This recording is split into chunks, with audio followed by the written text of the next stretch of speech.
Hello everyone. Welcome to EHEF Indonesia 2020 Goes Online. This is Institution Webinar Series. My name is Christy Johanna. I'm going to be moderating this webinar. This webinar is going to be presented by a new university that actually close to my heart, and I'm actually really honored to be an alumni from this university, the University of Sheffield. So please stay tuned until the end of the webinar because we will hold a Q&A session. If you have any questions about the presentation or anything related to the country's higher education, you can submit your questions in YouTube's comment section anytime throughout the presentation. And now, please welcome Ms. Dalila from University of Sheffield. Ms. Dalila, the time is yours. Um, Thank you, Christy. Sorry, a little bit nervous knowing that it's being broadcasted on YouTube. Hello everyone. Thank you for spending some time with us today for this session. My name is Dalila Tasron.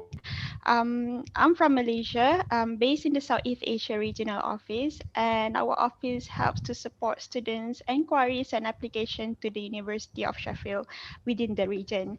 So let me just get to share my screen for me to start the presentation. And during the presentation, please, I beg your pardon, because I'll be switching off my video so that you can focus on the presentation. Sorry. Let me just get my presentation up. Um,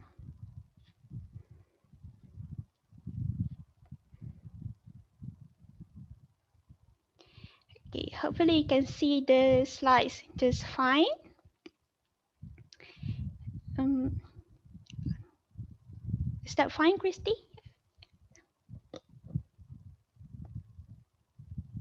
Yes, we can see the your slide. Okay, cool. I'll start right away.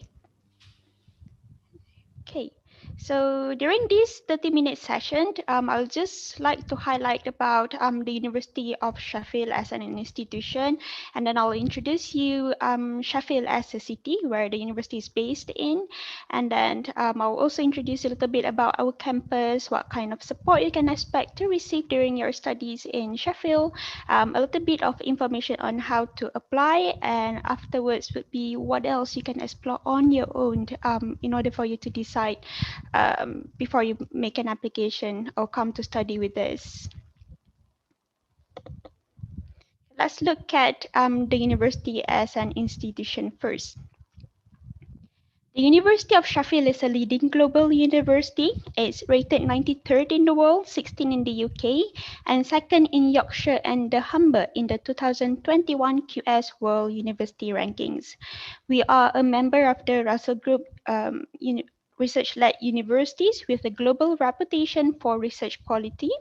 We are also among the world top 50 most international universities based on the survey done by the Times Higher Education 2020 with an exact ranking of 45 out of 500 universities in Europe. Our reputation for teaching excellence has attracted over 28,000 students coming from over 150 countries. Being a Russell Group university, our teachings are mostly research informed. Our research is renowned on the global stage, influencing policy, changing lives, and helping us understand the world better. We are rated in the top 10% of UK universities according to the latest available Research Excellence Framework done in 2014. And during that assessment, 99% of our research was categorized as internationally recognized or better. At the University of Sheffield, we offer a broad range of subject areas and the opportunity for you to develop your passion in the faculty of your choice. As you can see on the left-hand side of the slides here, we've got 5 faculties on campus. Those are science, engineering, medicine, dentistry, and health, arts and humanities, as well as social sciences. So we do offer a broad range of subject areas, as you can see on this slide. These are just some to name, but there are really more you can find on our online prospectus later. Graduates from our university are sought out by some of the most recognizable employers in the world. We're top in the north of England for graduate prospects because our courses develop the skills that leading global employers are looking for. Here are just some of the companies you could be working for once you've graduated with the University of Sheffield degree, but again, there are really more to name other than what's available on the slides. We do work very closely with our industry partners and accreditation bodies. Advanced Manufacturing Research Center, or in short AMRC, is a good example of how we work with our industry partners. AMRC is a network of world-leading research and innovation centers. The center is a leader in manufacturing technologies and has built a global reputation as an exemplary partnership between education and industry. We're currently working with global giants including McLaren, Siemens, and BAE Systems. So let's move on to have a look at Sheffield as a city, just in case if anyone's here, any of the viewers here, not yet known that Sheffield is actually a name of a city. Let me just introduce you where it is located at. Sheffield is part of the Yorkshire region, South Yorkshire to be exact, where we find an abundance of beautiful countryside, regional cuisine, vibrant nightlife, activities, and events to suit every taste.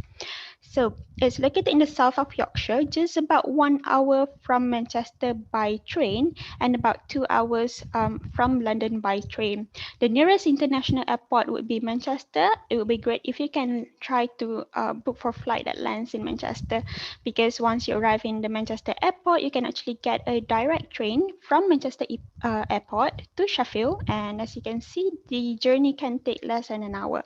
If you arrive in London, fret not, that's fine as well. You just have to change train to central London. It can be, I think, King's Cross. It can be St. Pancras station as well. And then you get another train to get up to Sheffield. The least hour of journey you can take will be 2 hours. Sheffield is actually the England's fourth largest city.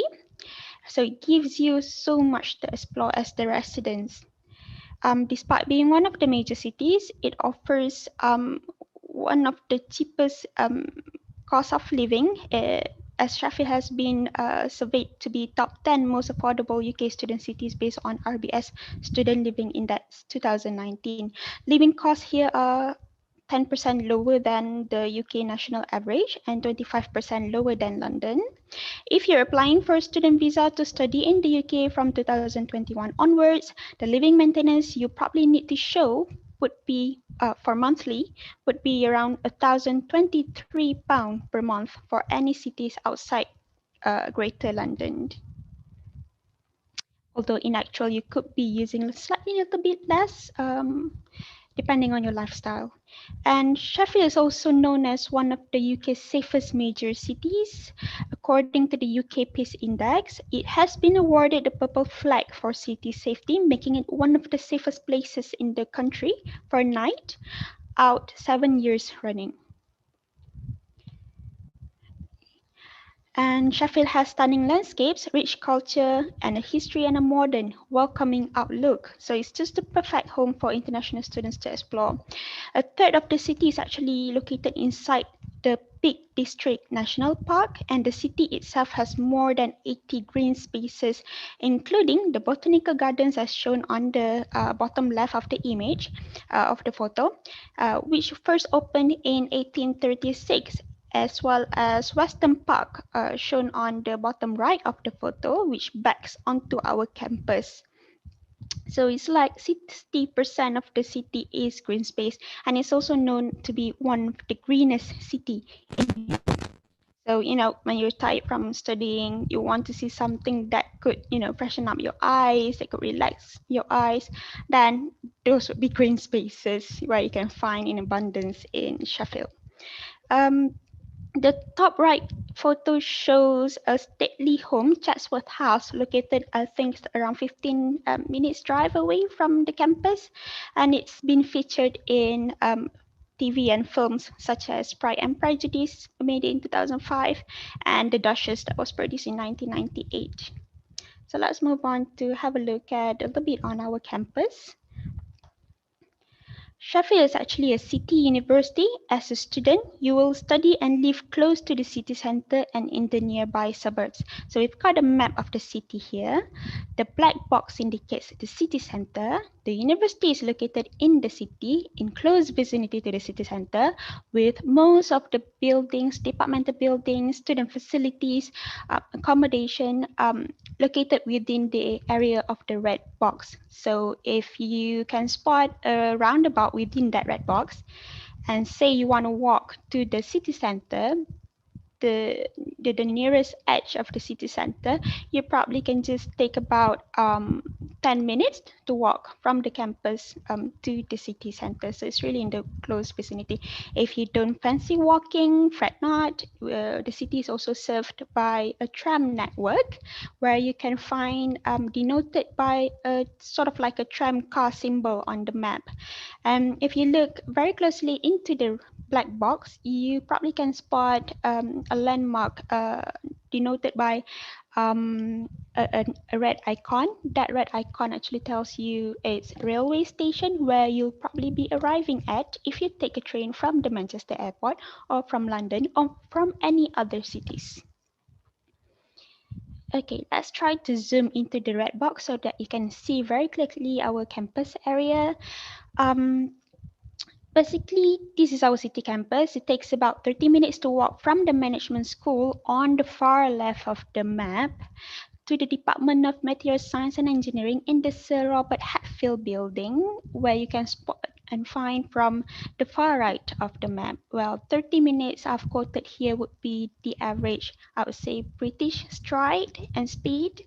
When you're first there, you probably will find it challenging a little bit because Sheffield is a little bit hilly. So you probably will take slightly over than 30 minutes to walk from one end to another. But once you have adapted just right, once you have settled down, you'll get there. 30 minutes would be just fine. Um, as you can see also from this map, you'll be able to spot that Western Park. So that's the one that I've shown you the photo earlier and in the previous slide. And yes, it backs onto our campus. It's also one of the popular spot, I guess, for students who would be like, laying for sunshine, I guess, during summertime. But of course, things would need to get a little bit different when it comes to during these unprecedented times. So if we zoom out of the map again, this map is just to tell you where else do we offer for students accommodation locations. So apart from the city accommodation that's located very nearby to the campus area, just about 10 minutes walking distance, we also offer accommodations in the area of the Rammore village and the Enclave village. So it's like offering the best of both worlds. If you are into city living, you can choose to stay in the city accommodation so long that you apply early throughout the application process, throughout the timeline.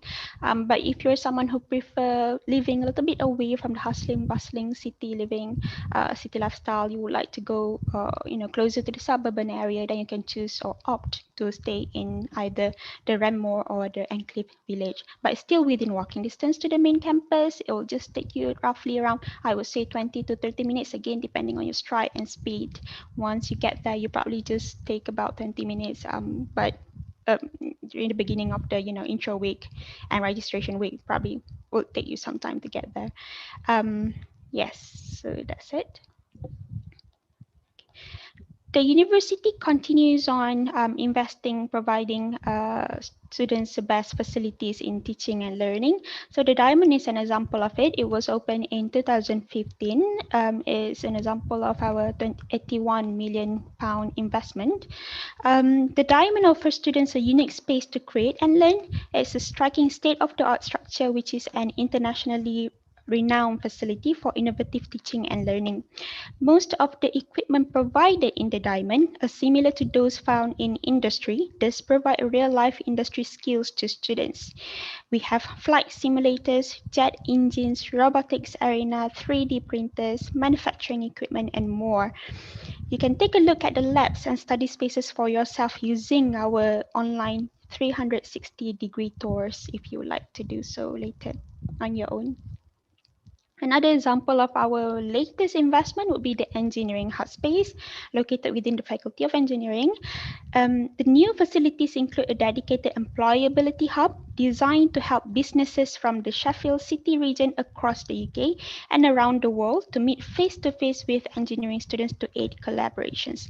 The facilities will also make industrial placements, internships, skill sessions, and graduate opportunities more accessible than ever for students.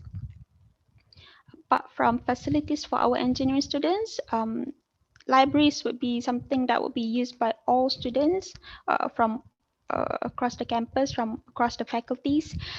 There are about 5 libraries on campus. The biggest one would be right in the center of the campus, and we call it Information Commons, or IC in short. The libraries usually would be open for 24 hours, 7 days a week. It never really closes throughout the year. Um, and you can find more than 1 million books and periodicals for your reference. It also offers inspiring and creative spaces for you to utilize, for example, to carry out a group project discussions or assignment discussions, whatever you will need to complete your assignments and learning components. You can also suggest materials for our librarians to add to the collection that are not on your resource list but may be useful for a dissertation, thesis, or project, but that will depend on the availability. Our Students' Union is voted the best in the UK for the 4th year in a row by the What Uni Student Choice Awards 2020. This is because we offer the best facilities and support services, and because our students feel the Students' Union represents them in the best possible way. So the photo in the background of this slide shows the Students' Union. So if you have already listened to a number of maybe webinars or info sessions offered by other UK universities, you probably would have already heard or become familiar with the name of with the Students' Union name or title. Um, it's basically the heart of a student's life. It offers activities, clubs, societies, volunteering projects for you to explore and get involved in during your studies. But at our university, it's not just all of those things that I've mentioned earlier, but it's also because of those support and advice centers that we also provide located within the Students' Union, and it's for your ease to find. So and the building itself is also a thriving hub of student life with a range of shops, cafes, and bars. There are comedy and music gigs, film nights, theatre performances, and many other activities to get involved with. And within the Students' Union, you can find our award-winning scheme, which is Give It a Go, which is actually just like a pay and play basis kind of scheme. So you basically purchase a ticket over the counter in Students' Union, and you'll be able to get access to different types of activities within a specific period of time. For example, if you don't feel like being stuck with just one clubs or one society or one kind of like project, you want to try out lots of different events and activities, you want to try out this and that, then you can explore those offers and options via the Give It a Go scheme.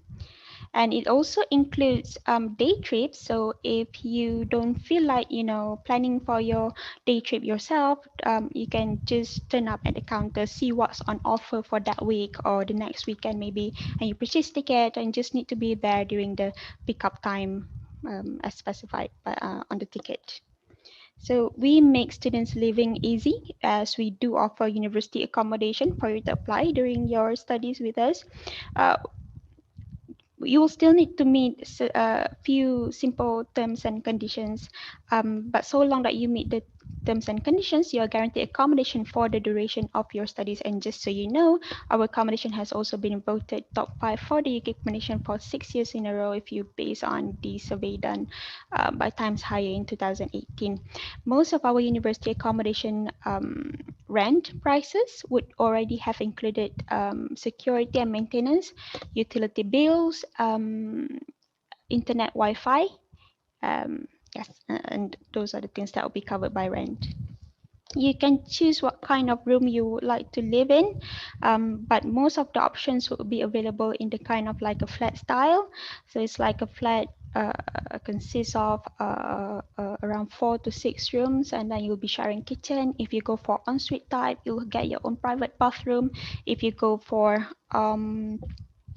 shared bathroom, then clearly you won't have your own private bathroom. You'll need to share with your flatmates. Usually for 6 rooms in a flat, you'll be sharing like around 2 bathrooms. If you are into being fit and healthy, worry not. There's a good Win Sports Center on campus, and we have a number of great facilities available for general use by our staff and students. It does offer fitness classes, it does offer club sport as well as performance sport, and also has a simple gymnasium for you to use. So let's move on to the next topic, which is on what kind of supports you can expect to have access to during your studies. So as I mentioned, our Students' Union, they house Student Advice Center. And what Student Advice Center provides is a high quality, professional, free, and confidential advice, support, and representation service to all University of Sheffield students in many areas related to their student life. So that can be on support on examinations, on finding a private housing, on immigration, maybe if you're thinking about like extending your stay in the UK post graduation, say to apply for graduate immigration route, support in terms of like money. I mean, if you have troubles in allocating budgets here and there on your expenses, this is where you can get advice on, and any other kind of like personal matters. If it's more related to your study skills, you can visit the 301 Student Skills Development located very nearby to the Students' Union and offers study skills workshops, math and stats help, undergraduate research hub, as well as skill resource bank. We also have our own university health service. We are one of the few UK universities that have our own university health service. It's basically just an on-campus health center um, that has its own GPs and nurses and provides a range of NHS services. When you're applying for a student visa, you would already have paid for an amount of fee to access the NHS services. So when you're on campus, when you get sick, and if that kind of like illness or treatments covered within the NHS, even GP consultation, right? So you should be using it, and you can do so by our university health service. So we do know that you've come to the university so that you can brush up on your employability skills. So we do have career service either in-house within your own specific department, or um, within the university-wide offers available within the Students' Union. So what career service um, team does is that they help to support you to find work, and they help to support you to secure work. So in terms of finding work, the kind of supports they'll be providing as stated on this slide. So you'll be able to get access to individual careers advice and guidance, access to hundreds of online job vacancies, recruitment fairs, workshops, presentations, and if you're looking for work outside the UK, then you'll be able to access the global labor market information as well on some of the main countries that they do cover. Um, so now you've found the kind of like work or job that you want to be doing. So what about applying for it? What about securing it? So these are kind of supports they'll be able to provide. Um, you'll be able to get advice and guidance on how to prepare your CV, how to make an eye-catching application, how to nail the assessment centers, and they can even help you practice with mock interviews. If you have concern on using jargons or English usage in terms of like business environment, you can also get that kind of support because they do work alongside English Language Teaching Center, ELTC, which is also another support that we provide to our students, either for academic or business English. Um, and there will also be opportunity for you to gather e-mentoring and alumni networks, uh, kind of like exploration. And if you're going to work in the UK, for example, if you needed um, kind of like immigration advice on how to convert your visa, then that would be we do have a dedicated visa support team to help you advise on these kind of like issues. Okay, so um, what about how to apply? It's very simple. They're all mostly online. If you're thinking about applying for your undergraduate degree course, that will be via UCAS. UCAS, I think it stands for Universities and Colleges Admissions Services, and they do handle applications for a lot of like UK universities. I would say maybe all of the UK universities would be using this platform for you to submit application. Within this application portal, you can submit up to five choice of universities or programs. But before you submit your application, please do check on the prospectus what kind of offers we do, what kind of requirements we do have on specific courses. And whenever you're not so sure of, you can always feel free to get in touch with us to get a further clarification. As for postgraduate courses, be it thought master or research PhD, you can just apply on our online application portal. Usually you'll be able to find the form if you go onto our prospectus, on the right hand tab. There's always a bar that says apply online now, something like that. And so you can just click onto that form and fill up details accordingly. But again, always check the entry requirements on the individual course page if you want to know your suitability. Or you can also come to talk to us during the EHEF fair this weekend. So if you have planned to support yourself in terms of like fees funding, right? If you will be self-funded, we just want to let you know that we do offer a number of scholarship schemes, partial scholarship schemes for international students. If you're applying for undergraduate degree program, we have got this 50% tuition fee reduction scheme. It's called International Undergraduate Merit Scholarship 2021. And it's only available for 50 international students, so 50. It's very competitive, but it's something worth trying out for.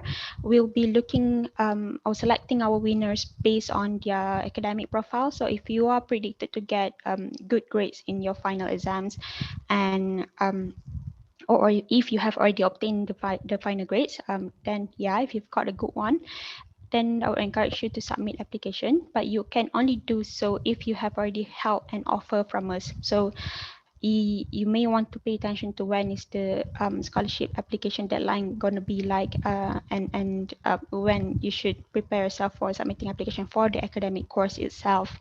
The deadline this year is going to be on 17 May 2021, and we'll announce the results about a month later. So apart from the academic profile, we also look into the essay that you will have to write as part of the application, scholarship application. And that essay usually will be guided by a number of questions. So long that you answer those questions properly. Um, and if it's really something unique to you, making you stand out, then you will have that high chance of being selected.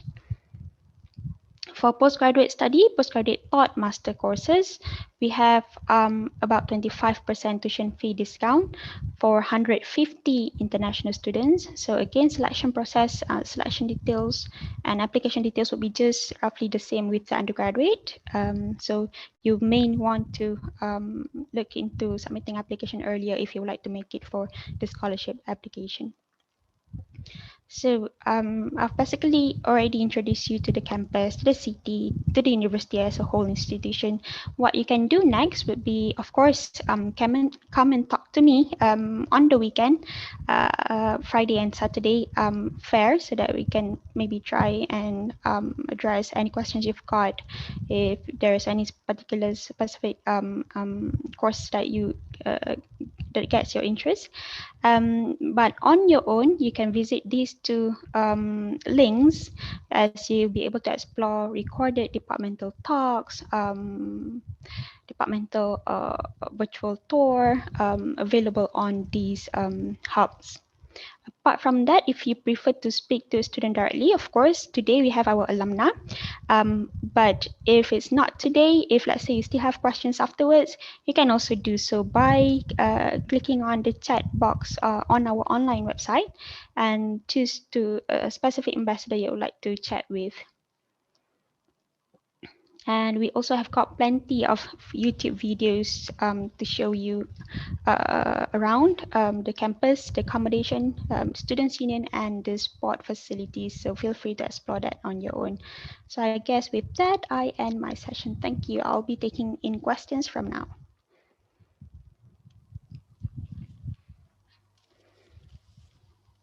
Okay. Thank you, Ms. Dela, for your presentation.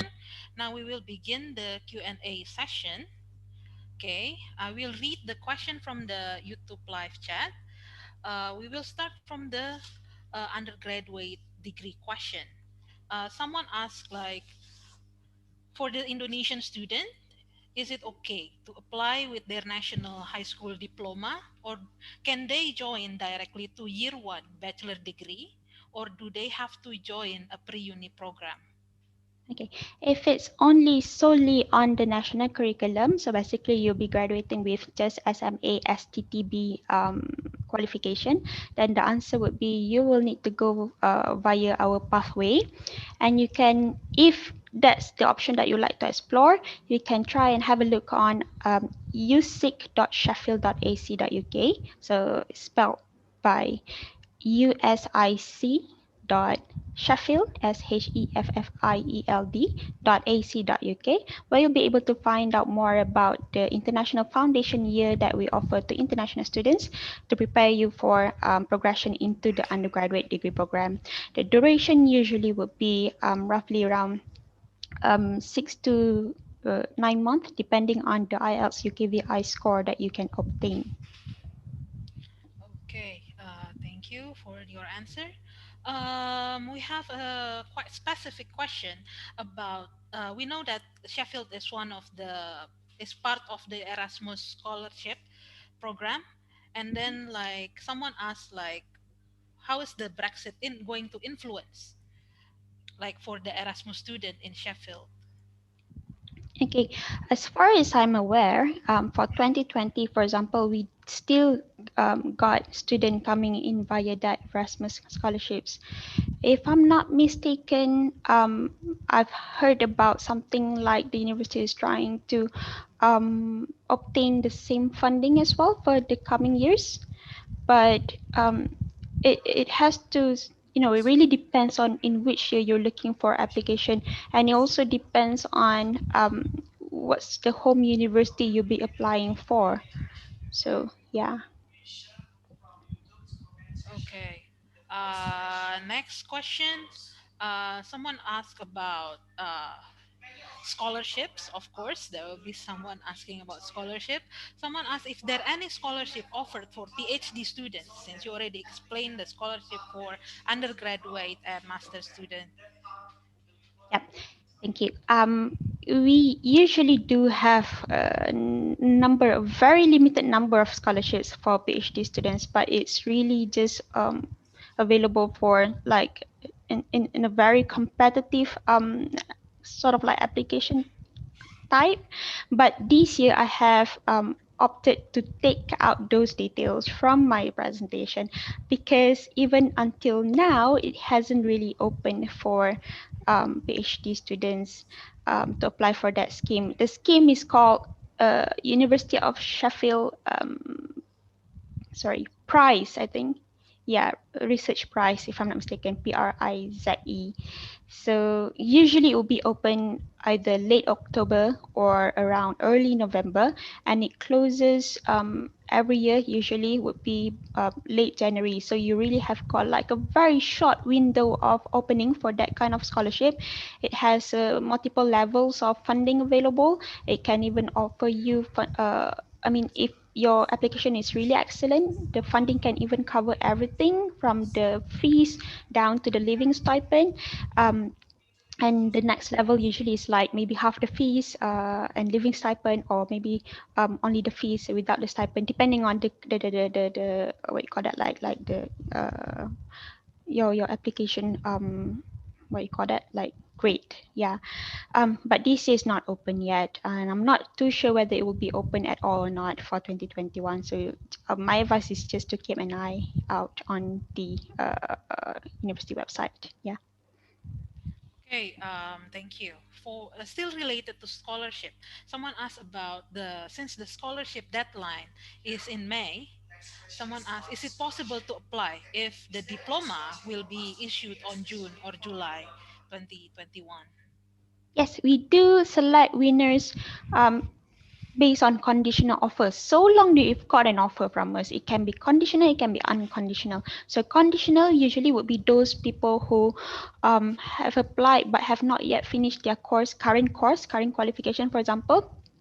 um, but they do expect to complete their current course before the intake at the university. Well, sometime before the intake at the university. Please do allow some time, because you need to convert your offer. You will need to arrange for travel. You need to apply for visa. So usually the idea is that yeah, if you've got conditional offer, then we'll be looking at what's the standing GPA that you've got so far, and or if you've got predicted, then we'll look at the predicted as well as the essay that is part of the application. So yeah, the answer is yes. Okay. Again, still related. Someone asked about the International Postgraduate Merit Scholarship. Do they need to pay the deposit first before they apply for the scholarship? That's a very good question, because you're aware of the kind of the usually terms and conditions universities set for their offer holders. The answer would be it depends on when does the deadline comes in, because usually the idea is like deadline for making the fee deposit payment can comes in around a month after you have been given an offer. So let's say you apply sometime around um, February, and then you obtain an offer by March, and then the offer says that, oh, if you want to accept your offer, please click accept on the portal and make the fee deposit payment by, let's say, by end of April. So in that case, yes, you have to pay your fee deposit in order to be selected as part of the scholarships, because if you don't, then you would probably be withdrawn from your offer anyway. Yeah. But if the deadline comes after the scholarship deadline, then that's no worries, because we don't put in the terms and conditions of the scholarship application that you have to make a payment for the fee and deposit. But it's always good to check the terms and conditions thoroughly on our website, uh, if in case there's any changes or anything. Yeah. Yeah. Thank you, Ms. Dalila. Okay, moving to the next question. This is quite specific. Okay, this person said that international students cannot apply for MSc Occupational Psychology because the bachelor degree must be recognized by the BPS. Can you explain it more? Yes, that's right. Your understanding is right. You cannot apply for occupational psychology because we need a BPS accredited degree. But you can apply for work psychology that basically has the same structure. During your study, during before you even finish your study, let's say you have already completed all the taught components, you can come to speak to the department to sort of like do the kind of like administration transfer to sort of like convert your course title from work psychology to occupational psychology. But the idea is you must go for work psychology at the point of entry afterwards you completing the course, you'll be able to transfer to occupational psychology. It's just a matter of different names on certificate. Yeah. Mm. Okay, moving to next question. Someone asked about the transfer program from an associate degree to bachelor degree. Is it Mhm. possible to do that in the University of Sheffield? Associate degree means it's the diploma one, Yeah, two, three, right? Yeah. Okay. So yeah, the answer would be if it's a general answer, I would say that at the moment it's not that possible, as a part of like the academic requirement or the framework itself, right? What would be interesting for you to know is that even if, let's say, we do the kind of assessment for you, and then the department sees that, oh, your diploma, the 3 years diploma that you have covered during your studies, actually would be sufficient for entry into our year two. But as you have heard it right, it's only to year two at the highest level, which means to say that you probably will have another 2 or 3 years more to complete your degree. Usually it will be 2 years because it takes 3 years degree to complete a bachelor degree in England, right? So that probably would be something that you don't want to go for because you have to spend another 2 years just to get a bachelor degree.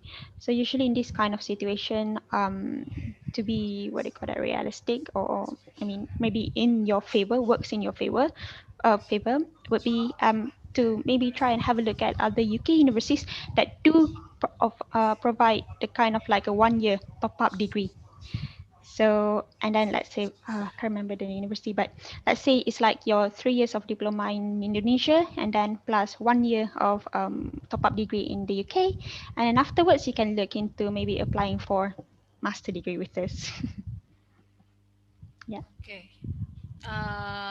Last question. This is also quite specific. Someone asking about Europe Public Health Plus, Mhm. and it'll take 2 years long study, and it's in different university. So if we would Yeah. like to take the first year in Sheffield, how about the accommodation payment? About Accommodation accommodation payment. payments, yeah. I think So like it's only if your for first year. Yeah. okay, yeah. So if your first year is in Sheffield, then you would follow just like a standard procedure that all students would have in terms of applying for accommodation. So usually it can be paid in lump sum or in 3 installments. The idea of accommodation application, right? Usually, if I'm not mistaken, would be um, um, let's say you're already holding offer by March, let's say, and March is actually the month where we open application for our students. And let's say by that time you already hold an unconditional offer, which means to say that you are eligible to apply for accommodation at that point of time. And then you select specific room that you want, the specific flat that you want, and then you'll be allocated. Usually, you'll be allocated your room usually from May onwards. But if you miss applying by 31st of May, it's like we have two windows of opening for applications. So if you miss the 31st of May, you apply after 31st of May. The allocation usually starts after July. So in that case, yeah, after you have been allocated a room, you receive at the same time a contract for you to sign. So if you sign your contract, you will need to make a deposit payment of £150, and then you have to arrange your payment. Either you want to go and pay for lump sum or in 3 installments before you arrive in the UK, before you arrive in Okay. Sheffield. Yep. Okay, thank you very much. That will be the end of our Q&A session. And just reminder, you can connect with Miss Delilah through the information given. Okay, thank you for watching. And dan untuk teman-teman yang menonton sesi webinar, jangan lupa akan ada virtual University Virtual Fair pada hari Jumat dan Sabtu tanggal 27 dan 28 November 2020. Teman-teman bisa langsung berkonsultasi dengan pihak universitas dan link tersebut bisa diakses melalui website event.ehef.id. Okay, thank you for watching, everyone. See you in our next session. Thank you very much for Miss Dalela. Thank you and good afternoon, everyone. Bye. Goodbye.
Okay, hello.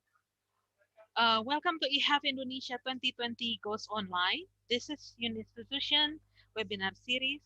My name is Christy Johanna. I'm going to be moderating this webinar. This webinar is going to be presented by Queen University Belfast. Please stay tuned until the end of the webinar because we will hold a Q&A session.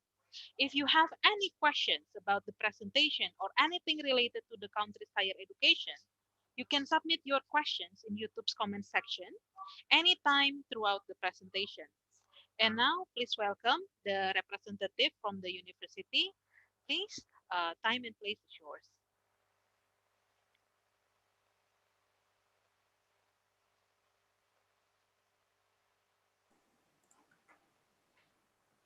Halo, selamat sore teman-teman sekalian.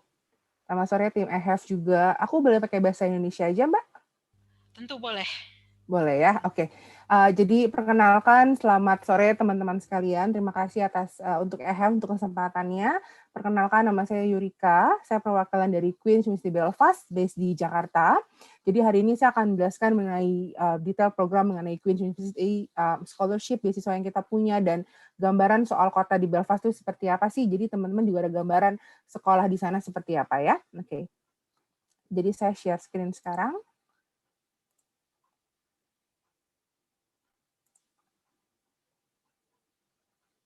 Bentar ya.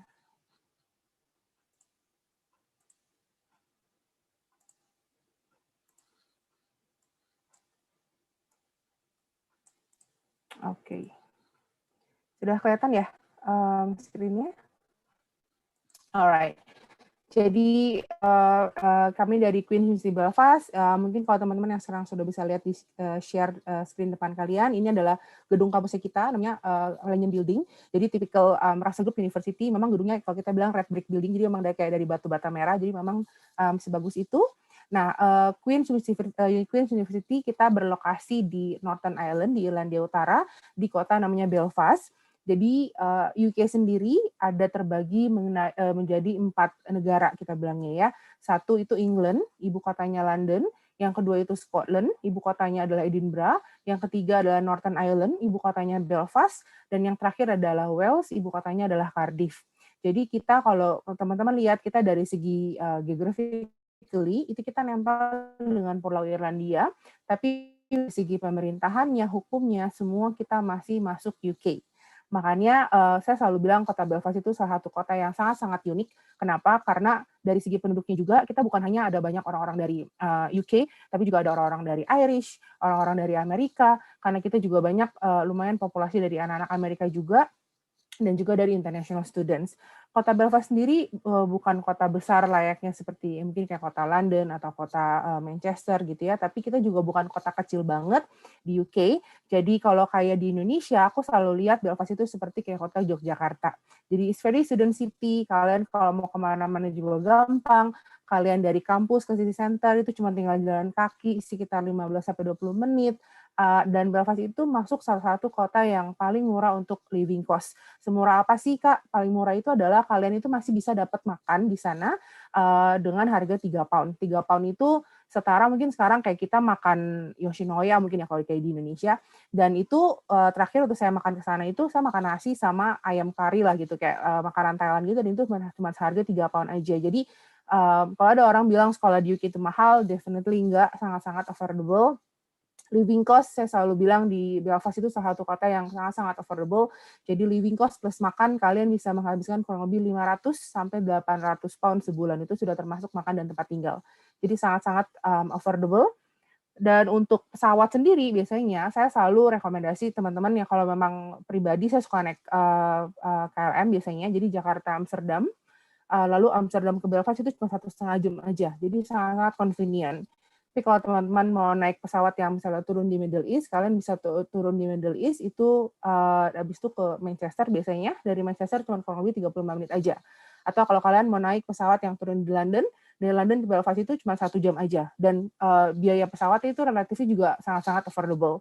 Waktu kemarin saya ke sana dari Belfast, saya naik salah satu airline yang di UK, itu cuma sekitar 50 pound aja dari Belfast ke London. Jadi sangat-sangat affordable. Okay.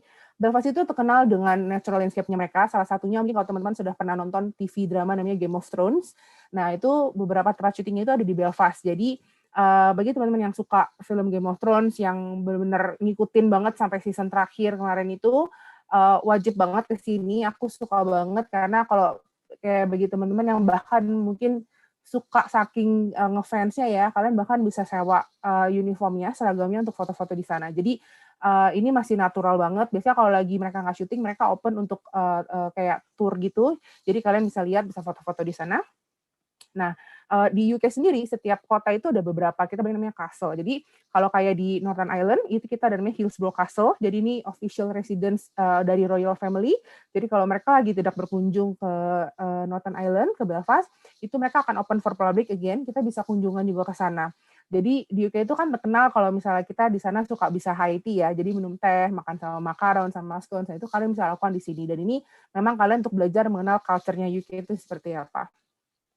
Nah, selain itu, di Belfast sendiri, kita ada pembagian 7 quarters. Mungkin kalau kayak di Indonesia, mungkin pembagian area-areanya kali ya, tapi kita bilangnya quarters. Jadi, aku nggak akan jelasin semua quartersnya, tapi aku jelasin beberapa yang memang paling sering dikunjungi sama anak-anak internasional.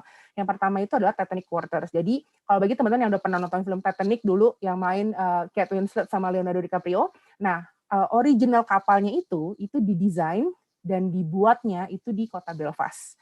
Makanya salah satu major yang terkenal banget di Belfast itu juga satunya adalah engineering, karena memang kita yang membuat kapalnya yang kapal Titanic gitu ya. Tapi bukan kita yang membuat kapalnya jadi jatuh ya, tapi kita yang desain dan membuat kapalnya. Jadi di sana itu ada Titanic Museum, ada Titanic Hotel, exhibition centers, dan juga beberapa production movies itu juga banyak yang syuting di sana, kayak Game of Thrones, kayak gitu-gitu. Jadi area ini lumayan terkenal banget, tapi kalau di Sabtu Minggu itu banyak banget turis yang juga datang ke sini untuk bisa jalan-jalan aja daerah sini ya. Dan yang kedua itu adalah Cathedral Quarters. Nah, di sini ada sekitar 40 sampai 50 restoran yang tersedia di daerah sini, daerah Belfast sini. Jadi, kalau bagi teman-teman yang misalnya Sabtu Minggu setelah habis kelas mau hangout sama teman-teman, boleh banget ke daerah sini. Ini deket banget sama City Center, kayak cuma tinggal 5 menit ke mall-nya. Dan di sini juga banyak kayak mural art street, jadi gambar-gambar graffiti, gambar-gambar kayak gitu mereka banyak. Jadi bagi teman-teman yang suka foto, OOTD, masukin Instagram gitu ya, pasti kalian akan suka daerah sini. Okay. Nah, yang ketiga adalah Queen's Quarter. Jadi Queen's University adalah universitas pertama dan tertua dan satu-satunya Russell Group University yang ada di Irlandia Utara. Jadi kita punya area sendiri khusus universitinya kita. Nanti aku akan jelasin mengenai map kampusnya sebesar apa. Jadi memang kita ada area sendiri khusus university di daerah sana. Jadi kasarnya ketika kalian nyampe Belfast di airportnya, kalian udah tinggal cari taksi, tinggal bilang mau ke Lanyon Building, tuh pasti supir taksi udah tahu gitu. Okay. Nah, City Center ini juga salah satu yang lumayan populer buat anak-anak Indonesia biasanya untuk mereka jalan-jalan. Jadi yang seperti tadi saya bilang, Belfast itu bukan kota besar banget, tapi juga nggak kecil-kecil banget. Jadi kalau kalian mau cari makan, mau cari hangout, jalan-jalan itu masih bisa banget. Nah, di sana di City Center ini, kalau kalian lihat di foto di kiri bawah, itu balai kotanya kita, kota pemerintahannya di sana. Dan setiap weekend itu juga di daerah sini tuh juga banyak weekend markets gitu ya. Jadi kalau kalian mau beli sayur-sayuran segar, buah-buahan segar gitu, atau makanan-makanan lokal di sana, itu boleh banget. Mereka selalu buka biasanya setiap weekend. Di sana juga ada Asian supermarket. Jadi teman-teman yang misalnya kayak saya, kasarnya perut nasi gitu ya, kayak harus makan nasi, kalian juga nggak usah khawatir. Di sana ada Asian supermarket. Kalian bisa beli beras, kayak kangkung, tempe, sambal ABC, kayak gitu-gitu tuh semua ada. Jadi kebutuhan makanan Asia tuh kalian bisa beli gitu ya. Kalau kalian bisa masak, kalian suka masak, itu akan lebih murah lagi sebenarnya untuk living cost-nya kalian. Tapi kalau memang kalian mau beli makanan gitu ya, di sana ada restoran Thailand ada, restoran Japanese ada, Chinese food ada, Korean food ada. Jadi kalian juga nggak usah khawatir gitu untuk cari makan di sana tuh gampang gitu. Oke. Nah, ini contoh mall-nya. Jadi kita ada 2 mall di sana, karena ini jujur banyak banget yang nanya ke aku kalau di Belfast atau di UK tuh mall-nya kayak gimana sih gitu ya. Jujur, mall-nya nggak akan segede mall-mall yang ada di Indonesia, jujur gitu ya. Tapi menurut saya mall-nya juga convenient, karena biasanya dia kayak 2 lantai, 3 lantai aja mall-nya. Dan biasanya tipikal murid-murid Indonesia ketika kalian ke UK, kalian nggak harus selalu ke mall setiap weekend. Karena di City Center itu banyak toko-toko yang kalian bisa kunjungin. Kayak mungkin kalau di sini terkenal kayak Zara, H&M, Marks and Spencer, itu semuanya ada di sana. Jadi kalian mau cari barang, mau shopping, mau apa, itu juga gampang gitu ya. Ini yang namanya Castle Court yang pertama, dan yang kedua namanya Victoria Square. Ini typical mall yang ada di UK dan di Belfast. Nah, biasanya kalau di UK sendiri itu teman-teman biasanya kan mereka semua setiap toko itu tutup biasanya tuh jam 6 sore itu mereka udah tutup. Nah, spesial kalau di Belfast biasanya toko-toko itu akan tutup setiap hari Kamis itu mereka akan tutup lebih lama, sekitar jam 9 malam. Jadi kalau teman-teman nih misalnya kalian lagi ada kelas dan kalian selesai kelas misalnya baru saja jam 5 sore, kalian nggak usah khawatir, kalian masih punya waktu sampai jam 9 untuk misalnya kalian mau belanja groceries atau kalian misalnya mau hangout sama teman-teman atau mau ada beli shopping-shopping tertentu, itu masih bisa. Jadi nggak usah khawatir ya. Nah, kenapa sih sekolah di UK? Ini mungkin ada beberapa teman-teman yang masih belum tahu atau masih mencari-cari mau sekolah di negara mana. Yang pertama, sekolah di UK itu kalian bisa selesaikan bachelor degree kalian dalam waktu 3 tahun aja. Again, ini kita akan melihat dari kurikulum sekolahnya kalian juga. Kalau memang kalian dari kurikulum nasional, kalian juga nggak perlu khawatir. Kita selalu akan ada tambahan, kita bilang namanya pathway program untuk anak-anak yang memang dari national curriculum. Nah, untuk kalian yang rencana mau ambil master degree kita itu ada yang TOEFL program hanya 1 tahun aja, dan yang untuk yang research itu 2 tahun program. Untuk PhD program di UK typically itu kurang lebih 3 tahun program. Jadi sangat-sangat straightforward dan sangat-sangat cepat, apalagi untuk yang master degree programnya cuma setahun. Dan di UK itu sendiri ada 2 tipe university. Yang satu namanya Russell Group, satu namanya Modern University. Total university yang ada di UK ada sekitar 130-an, dan dari 130 itu dibagi 24 university itu namanya Russell Group, sisanya itu adalah modern. Russell Group itu mungkin kalau teman-teman udah pernah tahu Ivy League yang kayak di US, kayak Harvard, Yale, MIT, atau kayak di Australia kayak Melbourne Uni, University of Sydney, Monash, nah sama kayak di UK. Jadi Russell Group itu kalau kalian tahu Oxford, kalian tahu Cambridge, Queen's, itu kita part of Russell Group. Jadi sistemnya itu adalah kita top-notch traditional research university. Jadi 24 university ini kita sharing kind of the same quality of research gitu ya. Dan memang universitas yang Russell Group ini memang universitas yang sudah tua. Seperti Cambridge, Oxford, Queen's itu kita universitas yang sudah tua. Jadi dari segi pengajar, mostly kebanyakan yang ngajar itu adalah semua profesor gitu ya. Kalau Modern University itu uni yang memang established di tahun 90-an, dari Politeknik mereka masuk ke university di tahun 90-an, dan major itu biasanya beda. Jadi kalau teman-teman yang rencana nih, Kak, saya mau ambil jurusan misalnya fashion design atau misalnya digital marketing. Nah, itu pasti akan lebih banyak major-major itu di Modern University. Tapi kalau teman-teman rencana, Kak, saya mau education, saya mau farmasi, saya mau kedokteran, saya mau engineering, saya mau science, itu adalah major-major yang sudah lama. Kasarnya dari angkatan saya pun juga sudah ada gitu ya. Nah, itu pasti banyak di Russell Group gitu. Jadi dua-duanya sama-sama bagus universitasnya, memang tipe universitasnya aja yang beda. Jadi tergantung dari teman-teman rencana mau ambil jurusannya apa, sistem pembelajarannya seperti apa, itu beda gitu ya.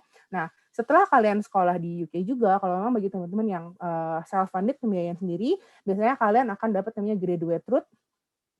Itu additional, kalian akan dapat 2 tahun untuk stay di UK setelah kalian lulus ya. Jadi S1, S2 kalian dapat additional 2 tahun, kalau kalian ambil PhD di sana kalian dapat additional 3 tahun untuk stay di sana gitu ya. Again, ini biasanya berlaku untuk anak-anak yang self-funded student. Biasanya kalau kalian dapat funding dari pemerintah, biasanya kalian harus balik lagi ke home country biasanya. Oke. Nah, selama kalian belajar di UK, kalian boleh ambil part-time. Part-time yang kalian boleh ambil itu adalah 20 jam per minggu atau 40 jam per minggu pas kalian summer break. Dan itu kalian dapat gaji minimal. Biasanya kalau di Belfast itu tipikalnya kurang lebih dari 5 sampai 8 pound per jam. Jadi lumayan banget untuk pocket money, ya. Nah, about the university, jadi untuk Queen's sendiri kita universitas ke-9 tertua yang ada di UK. Jadi kita ada dari tahun 1845, jadi sudah lumayan tua. Nah, yang aku suka dari Queen's sendiri adalah total student kita adalah 24.000 dan ada sekitar 13% internasional. Kenapa kalau teman-teman lihat kita masih banyakkan anak lokal sama anak EU? Kenapa? Karena kita mau menjaga satu kuotanya. Jadi ada beberapa major yang kita punya kuota. Dan yang kedua, kita nggak mau nanti kalian ketika udah jauh-jauh ke UK, kalian duduk kasarnya semua sama anak internasional aja. Kita nggak mau. Kita mau kalian itu bisa mingle dengan anak-anak lokal dan anak-anak EU. Jadi kita masih banyak anak-anak lokal dan anak EU untuk di kampusnya kita, compared to international students. Ya.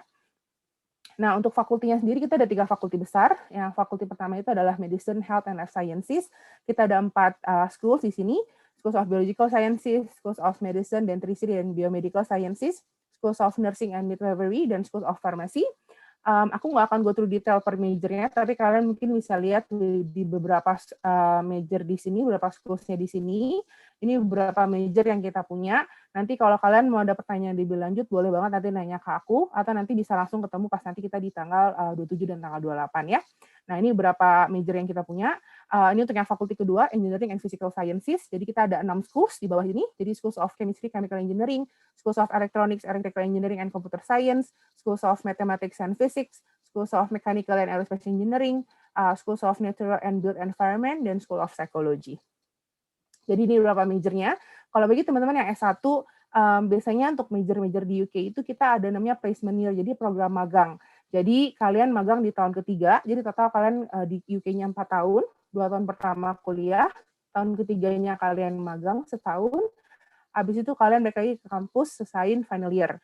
Ini berlaku biasanya untuk anak yang rencana mau ambil S1 di UK. Nah, kalau S2 biasanya ada beberapa yang punya magang, ada juga yang nggak ada. Jadi biasanya 1 tahun straightforward selesai, gitu ya. Nah, ini schools-nya, School of Electronics, ini School of Mathematics and Physics, ini major-majornya.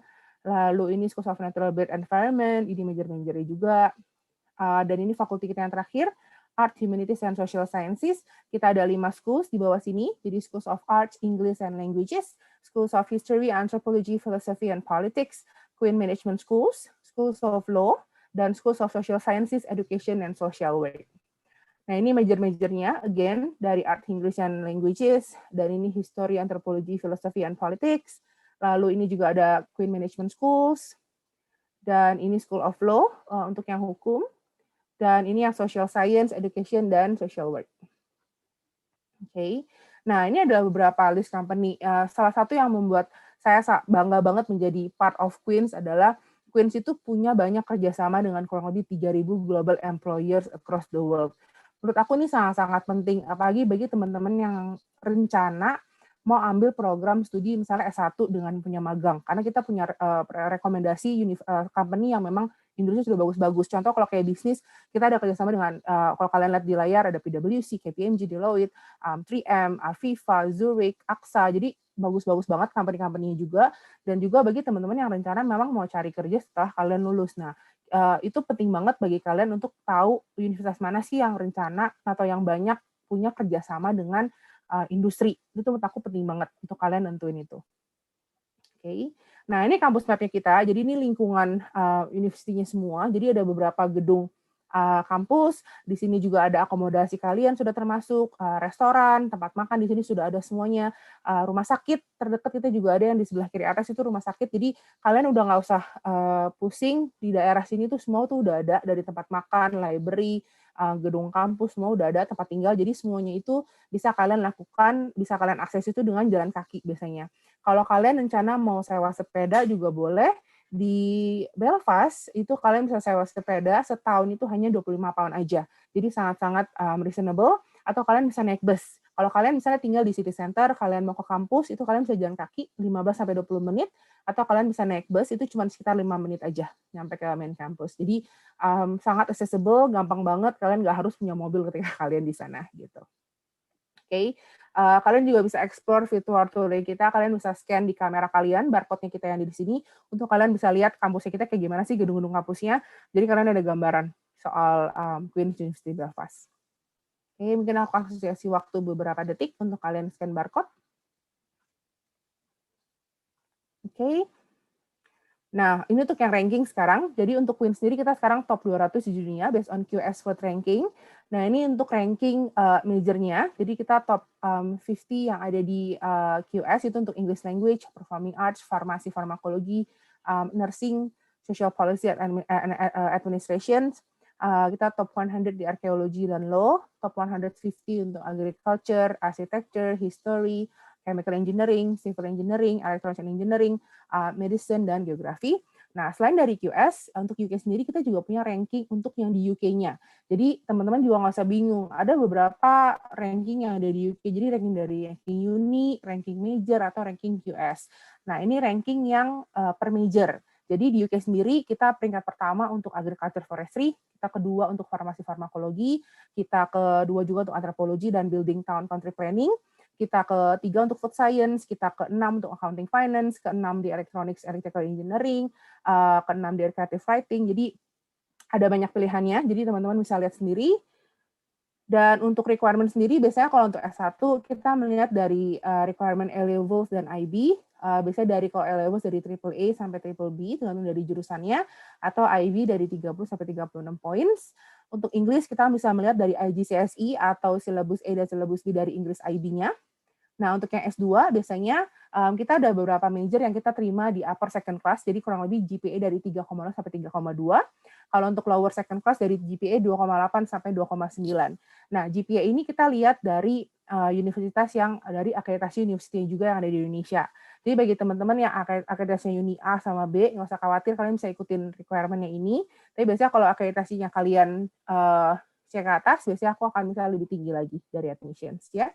Nah, spesial untuk Queens biasanya kenapa kita lumayan populer juga untuk program postgraduate karena kita menerima IELTS itu ada beberapa major yang kita masih terima overall IELTS dari 6,0 aja. Karena aku tahu kalau kayak di UK ada beberapa university yang terima 6,5 atau bahkan 7,0. Kita masih ada terima 6,0 bahkan 6,5 dan each band-nya itu per subskills-nya itu kita masih terima di 5,5 aja. Makanya kita sangat-sangat fleksibel in terms of English requirement. Oke, tuition fee kita untuk yang S1 dari 17 ribuan, lab base untuk di angka 21 ribu, medicine di angka 42 ribu, dentistry di angka 32 ribu, by counseling. Untuk yang S2, ini kita ada yang thought dan research di angka dari 17 ribuan sampai 22 ribu. Ini untuk yang premium program, dari yang under Queen Management Schools, itu kita di angka dari 18 ribu sampai 20 ribuan, kurang lebih untuk uang sekolahnya. Nah, ini untuk yang scholarship, ini tadi banyak banget teman-teman pasti yang akan nanya untuk beasiswanya kita. Dan ini untuk dari university-nya sendiri, kita ada potongan, ini yang paling tinggi itu 50% potongan scholarship. Jadi kalau teman-teman misalnya mau ambil S1, programnya maksimum 4 tahun, jadi setiap tahun kalian dapat potongan 50%. Sama kayak S2, misalnya kalian ambil S2 yang setahun, kalian dapat potongan 50%, atau yang programnya maksimum 2 tahun, kalian dapat per tahun 50%. Ini ada application deadline-nya, ada harus apply-nya dulu juga, jadi nanti kalian bisa ngeliat di website kita untuk bagian scholarship-nya. Nah, yang kedua, kita juga harus ada scholarship ini, jadi ini scholarship-nya otomatis gitu ya. Ini untuk yang anak S1, potongan dari 2.500 sampai 3.000 untuk semua major, kecuali medicine, dentistry, agricultural technology, teologi, dan distance learning program. Untuk yang S2, kita potongannya 2.000 sampai 3.000. Ini juga berlaku untuk semua major, kecuali program yang under Queen Management School, karena mereka ada scholarship sendiri setelah habis ini. Postgraduate certificate dan diploma juga nggak termasuk. Teologi dan distance learning juga tidak termasuk. Dan ini scholarship untuk yang Queen Management School. Jadi ini under jurusan yang di Queen Management School seperti kayak International Business, Management, Marketing gitu ya. Untuk Indonesia sendiri kita ada potongan 3.000 sekarang. Dan ini untuk anak-anak yang rencana apply untuk tahun depan di tahun 2021 September ya. Requirement-nya itu kita minta kalian harus punya GPA minimum 3,5 dari accredited university. Dan ini ada application deadline-nya di 30 April. Jadi kalian harus ada separate application lagi. Jadi kalian harus apply dulu, dapetin offer dulu. Setelah itu kalian bisa apply ke scholarship yang ini. Gitu ya. Kita juga punya namanya early bird reward. Jadi ini kayak ekstra tambahan 10% diskon kalau kalian bayar lebih cepat. Biasanya kalau anak S1 deadline-nya itu 5 hari setelah kalian dapat unconditional offer. Itu kalian bayar, deadline-nya 19 Agustus. Kalau yang S2 deadline-nya sekitar kurang lebih 30 Juni, kurang lebih untuk yang top program. Kalau PhD itu kurang lebih 3 bulan sebelum kalian starting intake. Dan ini totalnya, again aku nggak akan go through detail, tapi kalian bisa lihat misalnya contoh S1 dari 17.000 down tinggal 13.000 aja setelah potong scholarship. Yang lab base yang kayak science engineering dari 21.000 tinggal 16.000 aja. Oke. Ini untuk yang S2. Jadi untuk yang digital contoh kalian mau ambil Master in Science International Relations, tuition fee dari 17.000, potong beasiswa scholarship 2.000, potong lagi early bird 10% tadi dari net fees ya setelah scholarship, jadi cuma tinggal 14.000 aja. Oke. Jadi ini kurang lebih untuk dari segi uang sekolahnya. Nah, aku nggak tahu di sini mungkin kalau ada teman-teman yang cara mengambil PhD juga boleh. Kalian nanti bisa search di website kita langsung untuk cari supervisornya. Jadi biasanya kalau PhD kita akan minta teman-teman untuk cari link PhD supervisornya dulu, cari yang kira-kira sama dengan tema proposal yang kalian mau, dan submit dulu proposalnya ke mereka kayak pre-assessment gitu. Kalau supervisornya happy dengan aplikasinya kalian, dengan proposalnya kalian, nanti baru kalian submit full applications gitu ya. Seperti itu. Jadi mungkin sekian dari saya. Ini konteks saya. email dan WhatsApp saya juga. Abis ini saya akan sharing mungkin di chat box link untuk teman-teman yang rencana mau nanya lebih lanjut sama saya, boleh. Nanti aku akan minta kalian untuk isi di link di formnya kalau boleh. Jadi terima kasih banyak. Mungkin sekarang kita bisa buka untuk Q&A session. Oke, terima kasih untuk presentasinya Kak Yurika. Kita akan memulai Q&A session. Saya akan membacakan pertanyaan yang sudah di-post oleh penonton di YouTube live chat. Pertanyaan pertama itu terkait dengan IELTS. Untuk saat ini ada yang bertanya, kalau IELTS belum ada karena real test belum buka, bagaimana dengan admission untuk kampus? Dan untuk nursing dan medical, untuk PhD, kira-kira berapa skor IELTS yang dibutuhkan? Oke, terima kasih atas pertanyaannya. Jadi untuk teman-teman rencana yang memang masih belum punya IELTS, nggak usah khawatir, kalian bisa submit application dulu, nanti IELTS-nya bisa disusulin, nggak masalah. Jadi submit yang udah ada dulu, jadi kayak dokumen sertifikat, S1, ijazah kalian S1 segala macam, kopi paspor, surat personal statement itu kalian submit dulu semuanya. Nanti IELTS bisa nyusul, nggak masalah. Nah, untuk PhD, typically kita akan minta, biasanya aku mesti cek lagi, cuman biasanya aku akan minta kurang lebih sekitar 6,5 untuk PhD program IELTS-nya, dan each band-nya biasanya aku minta nggak ada yang boleh di bawah 5,5. Gitu. Ini aku bisa sambil ngecekin juga sih di website ya, sebentar. Tapi kurang lebih 6,5 sih harusnya kalau untuk nursing. Oke, ya, terima kasih atas jawabannya. Kita ke pertanyaan selanjutnya. Ada yang bertanya untuk finance requirement untuk kuliah di UK. Mungkin bisa dijelaskan lebih lanjut untuk persiapan finance, itu requirement-nya seperti apa ketika apply di university? Oke, ini berarti buat yang S2 ya, finance ya? Ya. Oke. Bukan. S2 finance. Mungkin ini lebih ke persiapan finance ketika mereka menyiapkan dokumen ya. Oke. Biasanya untuk menyiapkan dokumen, biasanya kalau untuk S1 itu kalian bisa apply melalui UCAS namanya, atau kalian bisa kontak beberapa agency, education agency yang kerjasama dengan Queen's University Belfast. Kalau untuk yang S2 biasanya syaratnya kita kalau kalian mau general mau apply itu pasti yang kita minta tuh ada beberapa dokumen. Yang pertama adalah kopi paspor, yang kedua CV, yang ketiga aku minta 2 surat referensi. Kalau misalnya kalian sudah bekerja, aku minta 1 dari tempat bekerjanya kalian, 1 dari sekolahan. Kalau kalian fresh graduate, kalian belum pernah bekerja, aku minta dua-duanya dari sekolah. Lalu aku minta personal statement, itu 250-500 kata aja menjelaskan kayak kenapa kamu mau ke Queens, kenapa mau jurusan ini, gitu ya.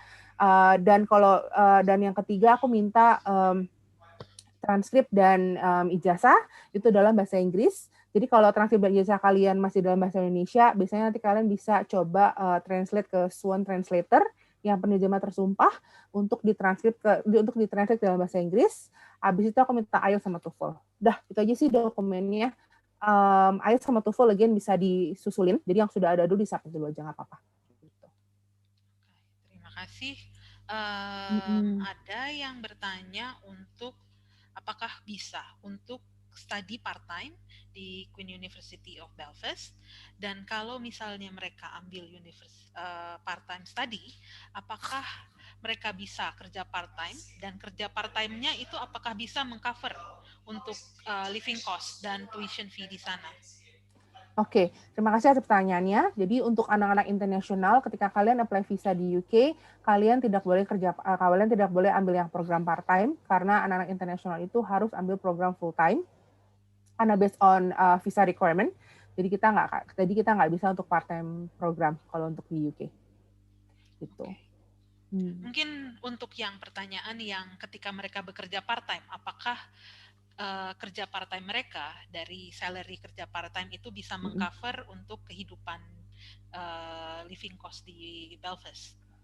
Sebenarnya untuk part-time sendiri, kita gajinya kan relatif dari segi umur. Jadi biasanya kalau anak-anak yang memang sudah di atas 25 tahun ke atas, itu biasanya akan lebih besar gajinya. Biasanya contoh kalau misalnya kalian kerja, biasanya kalau aku lihat sih part-time itu kalian bisa cover untuk uang jajan sih, jujur. Tapi kalau untuk bayar akomodasi dan makan sekaligus, itu kayaknya agak susah. Karena part-time itu sebenarnya kita kasih ke murid-murid kalau memang satu mereka punya waktu luang setelah kalian sekolah. Dan yang kedua memang kalian hanya untuk cari memang untuk pocket money, uang jajan. Tapi untuk cover akomodasi dan makan kayaknya agak susah sih menurut aku. Ada yang bertanya, apakah di Queen's University bisa untuk mengambil master program dan professional certification program secara bersamaan? Oke, kalau untuk professional certificate biasanya kita hampir nggak ada professional certificate. Biasanya kita adanya kayak PG certificate aja. Tapi biasanya untuk dari segi visa sendiri kita nggak akan kasih kamu ambil dua program yang bersamaan karena pasti visanya akan clash. Jadi biasanya harus pilih salah satu mau yang mana. Oke, terima kasih. Sama-sama. Pertanyaan selanjutnya ada yang bertanya untuk jurusan arsitektur. Seperti apa portfolio yang harus disiapkan? Oke, ini tergantung dari kalian mau ambil S1 atau S2. Karena arsitektur kita ada di level S1 dan level S2. Biasanya kalau untuk portfolio, biasanya aku akan minta dari, kalau misalnya S1 ya, itu aku akan minta pasti kurang lebih sekitar 15-20 artwork. Artworknya itu nggak boleh computerized, untuk yang S1 ya, nggak boleh yang computerized, jadi benar harus yang by hand. Kita melihat portfolionya itu bukan cuman kayak hasil akhirnya aja, tapi aku juga mau ngeliat prosesnya. Jadi dari kalian awal ngedrawing, sampai kalian ngewarnain gitu ya. Dan biasanya setiap artworknya itu aku akan minta kalian ada kayak satu paragraf lah ngejelasin kayak ini tuh gambar apa narasinya. Jadi ketika nanti dicek sama admission dan akademik kita, mereka juga ngerti portfolio ini tuh gambarnya apa. Misalnya, atau kenapa kalian misalnya pilih warnanya hijau atau warnanya oranye misalnya. Jadi kalian harus ngejelasin. Jadi sedikit aja narasi di setiap artwork yang kalian punya. Kalau S2 biasanya aku akan minta pasti akan lebih advance. Biasanya ketika kalian udah S2 pasti kalian sudah belajar kayak computerized kayak gitu-gitu. Jadi dicampur boleh. Jadi kalau kalian misalnya ada paintings, ada yang computerized, ada yang gambar freehand juga, itu boleh di-submit. Again, typically aku minta sekitar 15-20 artwork-nya juga portfolio. Dan juga kalau memang kalian sudah pernah punya kayak project-project juga boleh dimasukin sekalian. Jadi kita bisa lihat project-project apa yang memang kamu sudah pernah lakukan ketika kamu S1 di arsitek gitu. Terima kasih. Pertanyaan selanjutnya, mungkin bisa dijelaskan untuk international student, tantangan-tantangan seperti apa yang biasanya dihadapi, terutama untuk anak-anak S1 yang year 1 yang baru datang ke negara lain untuk studi. Oke, sebenarnya mungkin tantangan adalah satu mungkin dari segi bahasa. Karena kan kita di sini kan terbiasa kita punya bahasa mother language kita sendiri which is bahasa Indonesia. Sedangkan di sana kalian pasti sudah harus ngomongin semua full bahasa Inggris. Makanya kenapa kita minta kalian harus benar-benar berlatih bahasa Inggris selama kalian di Indonesia agar misalnya ketika kalian di sana kalian udah lebih percaya diri lah kasar gitu. Tapi pasti pertama itu adalah bahasa. Dan yang kedua pasti dari cuaca. Karena kalau di Indonesia kan kita pasti kalau nggak hujan ya panas gitu ya cuacanya. Kalau di sana itu kita ada 4 musim. Jadi kita winter terakhir aku ke sana pernah sampai -2 yang dinginnya lumayan lah, tapi menurut aku nggak sampai sedingin negara lain, tapi at least dingin gitu ya dan bersalju. Dan itu mungkin cuaca itu yang kalian harus beradaptasi. Jadi mungkin kayak pakai extra layer lagi, pakai long john, pakai scarf lagi. Jadi itu yang kalian harus adaptasi. Dan yang ketiga adalah metode pengajaran.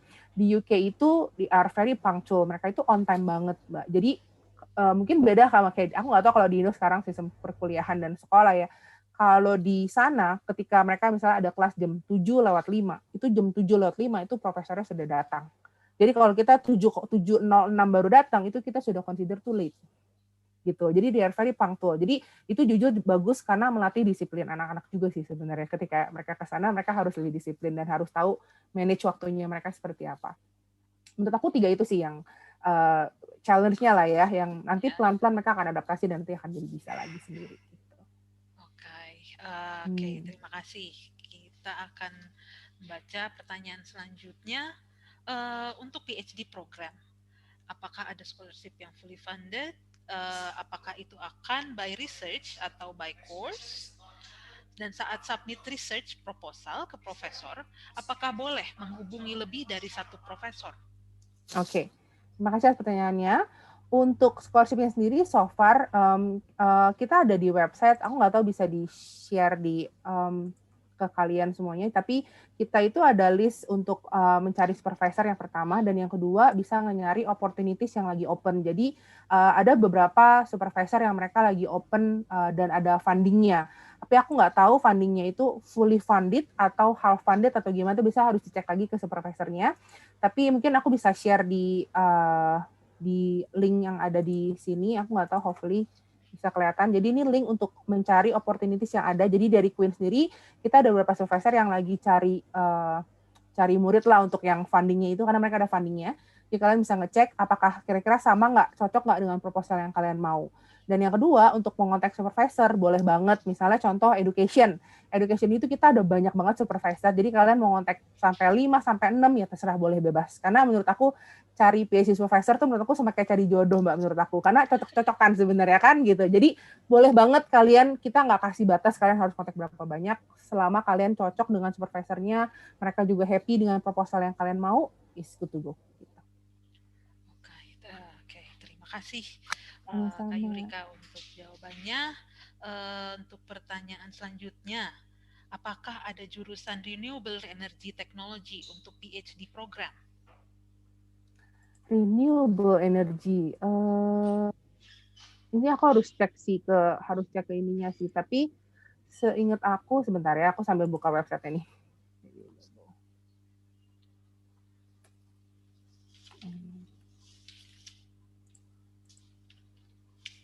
Tadi apa? Renewable energy ya?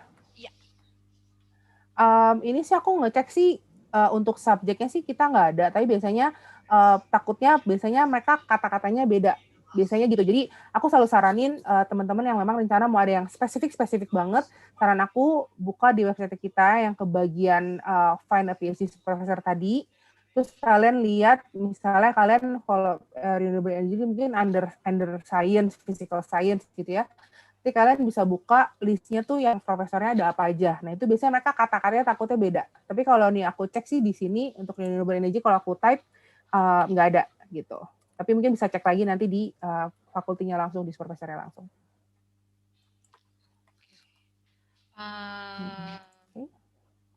Ya, mungkin untuk pertanyaan terakhir, kalau bisa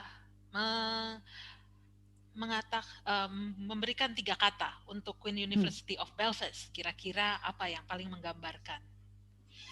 Oke, yang paling menggambarkan yang pertama Rasugroup University. Jadi memang kita level research-nya juga pasti bagus, quality of education-nya udah pasti ada nama lah, karena kita sudah masuk under Rasugroup University. Dan yang kedua, bagi teman-teman yang rencana mau cari sekolah di UK yang memang uang sekolahnya tidak semahal mungkin universitas yang lain gitu ya, dan living cost-nya juga kita sangat-sangat affordable, boleh banget di-consider ke Belfast, karena memang kita dari segi kotanya sendiri kita sangat-sangat affordable. Dan yang ketiga sendiri, di UK itu kita punya sekarang lagi buka yang namanya, aku bilang graduate route. Jadi kalian bisa punya opportunity untuk kalian stay dan kerja di UK setelah kalian lulus. Which is setelah 2 tahun kalian selesai kerja, kalian balik ke Indonesia, itu kalian taruh di CV aja, pengalaman kerja 2 tahun itu udah bagus banget menurut aku kan. Jadi menurut aku ini opportunity yang jujur pas banget UK government ini lagi buka gitu. Jadi nggak boleh disia-siakan lah menurut aku gitu. Oke, terima kasih. Itu adalah ending dari Q&A session kita. Sebagai reminder, you can always connect to Queen University of Belfast through the information given earlier. Terima kasih untuk thank you for watching. Dan untuk teman-teman yang menonton sesi webinar, akan ada juga virtual fair yang akan diadakan pada hari Jumat dan Sabtu, tanggal 27 dan 28 November 2020. Teman-teman juga bisa berkonsultasi langsung dengan pihak universitas. Silakan akses acara tersebut melalui website event.ehef.id. Oke, terima kasih sudah menonton webinar ini. Terima kasih untuk Kak Yurika. Thank you Penjelasannya juga, thank sangat you. cukup jelas ya. Oke, see you in our next session. Thank you and good See evening you. everyone. See you. See you. Stay safe. Bye-bye.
Okay.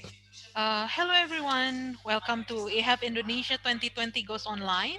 This is Institution Webinar Series. My name is Christy Johanna. I'm going to be moderating this webinar. This webinar is going to be presented by the University of Edinburgh. Please stay tuned until the end of the webinar because we will hold a Q&A session. If you have any questions about the presentation or anything related to the country's higher education, you can submit your questions in YouTube's comment section anytime throughout the presentation.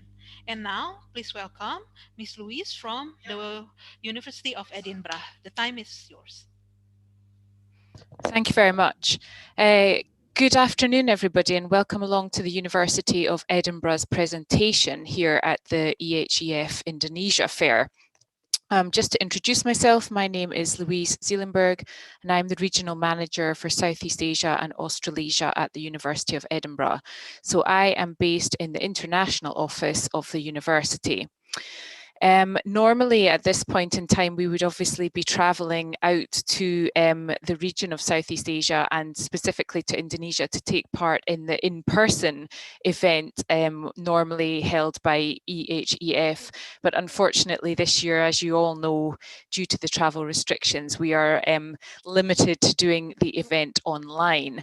So hopefully this presentation that I'm about to show you will be able to give you a flavour for what it's like to study and live at the University of Edinburgh. Okay.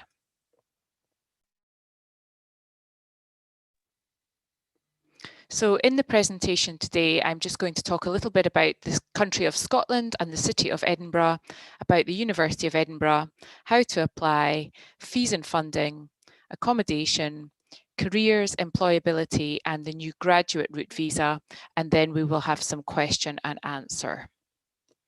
So Edinburgh, the University of Edinburgh is located in Scotland, which for those of you who are maybe not too hot on your UK geography, Scotland is the country sitting at the top of the UK, so on top of England, and it is one of 4 countries that make up the United Kingdom. Now, the population of Scotland is relatively small. It's only about 5.5 million people. But that said, there are 15 universities in Scotland, and 4 of those universities we're very proud to say are ancient universities. So you're probably familiar with the University of Oxford and Cambridge in England, which are ancient universities. But in Scotland, we also have 4 ancient universities. So that would be ourselves, the University of Glasgow, the University of St Andrews, and the University of Aberdeen. It may surprise you to know that there are around 50,000 international students studying in Scotland at the moment, coming from around about 180 countries. And the other thing that you might not be aware of is that Scotland actually has its own government and its own parliament. So probably when you listen to the media, you hear all about Boris Johnson and the Westminster government, who are obviously based in London. But here in Edinburgh, we have our own seat of our own Scottish government and parliament. And the Scottish government has devolved powers over certain things. And one of the things that it has power over is education. So the education system in Scotland is a little bit different to the rest of the UK, specifically in regards to school education and bachelor's degree education. So for example, at schools in Scotland, we don't study A levels, which is what the rest of the UK schools offer. We study something called Scottish Highers. And then at bachelor's degree level in Scotland, our degrees are all 4 years in duration as opposed to 3 years in the rest of the UK. Now, for those of you who haven't had the opportunity to visit Scotland or Edinburgh, I have included some really great images in this presentation, and you can see there's a lot of historic buildings. It's a very historic city, but also a very cosmopolitan city. So Edinburgh is in fact the capital of Scotland with a population of 500,000. And around about 15% of the population of Edinburgh is made up of students. So there are 4 universities in the city of Edinburgh, of which we are one, and we are the largest of the 4 universities. Edinburgh is one of the most vibrant cities in Europe, and it is often voted one of the most desirable places to live. So a lot of people will come to live in Edinburgh, whether that's for their studies or whether that's post-graduation to come and live and maybe to start their career journey here in the city. It was also voted the safest city in Britain in a government survey in 2014. So if you are concerned, or if you have parents who are maybe concerned about you travelling so far away to study, you can hopefully reassure them with that statistic. So as I said, it's a very historic, cosmopolitan and cultured city. And it is a really beautiful city with some really good world-class attractions. So for example, we are the world's first UNESCO City of Literature and also a UNESCO World Heritage Site. We also are now marketed, if you like, as a year-round destination and a festival city. And we do host 12 annual festivals. And the festival that you may have heard of is the Edinburgh International Arts Festival. It's called the Edinburgh Fringe. And this is a month-long festival which runs during the month of August. And it is all types of arts, so performing arts, visual arts, music, drama, lots of things going on in this city. So if you do come to study at the University of Edinburgh, do please try to ensure that you stay at least 1 year over the month of August so that you can experience that. The main industries in the city of Edinburgh are really, we are a financial centre, but hospitality and tourism are also very important industries here in Edinburgh. And probably the third one to mention, I believe the National Health Service is probably about the third largest employer in the city. So healthcare, if you're looking to study healthcare or anything within banking, finance or hospitality, tourism, there's certainly lots of opportunities to put your degrees to good use here in the city. So the University of Edinburgh, as I mentioned, is one of the ancient universities, and we were founded in 1583. We are ranked in the global top 20. So this year, for example, we are 20th in the world in the QS World Rankings. We're also a member of various different networks and partnerships. So the one that you may be familiar with there on the screen is the Russell Group. The Russell Group is it's a group of research-intensive UK universities, and it's often described as the equivalent of the Ivy League in the US. So the University of Edinburgh is a pretty large university. This current academic year, we have over 44,000 students. 20,000 would be undergraduate and more than 17,000 postgraduate. We also have over 21,000 international students coming from more than 160 countries. So we are, I think, in the top 3 UK universities in terms of the number of international students we have. For those of you who are maybe considering applying or have applied already, you probably have discovered that we actually have over 400 different undergraduate degree programs, around about 300 taught postgraduate programs, and approximately 135 research areas. So just to touch a little bit on the research, because I'm aware some of you may be postgraduate students who are interested in research at Edinburgh. So just to let you know, we are a world leading research institution. So we're the first in Scotland and the 4th in the UK. And our research does have global impact. So we currently have over 1,000 international research collaborations going on with lots of different universities and organisations globally. As I mentioned in the previous slides, we were founded in 1583, so we do have a pretty long history of discovery, invention and innovation. So for example, research at Edinburgh has laid the foundations for lots of different things, including things like English literature, quantum mechanics and the theory of evolution, because I am pleased to say that Charles Darwin is one of our alumni. So currently, over 80% of our academic staff are actively involved in research. So they would be teaching, but also researching at the same time.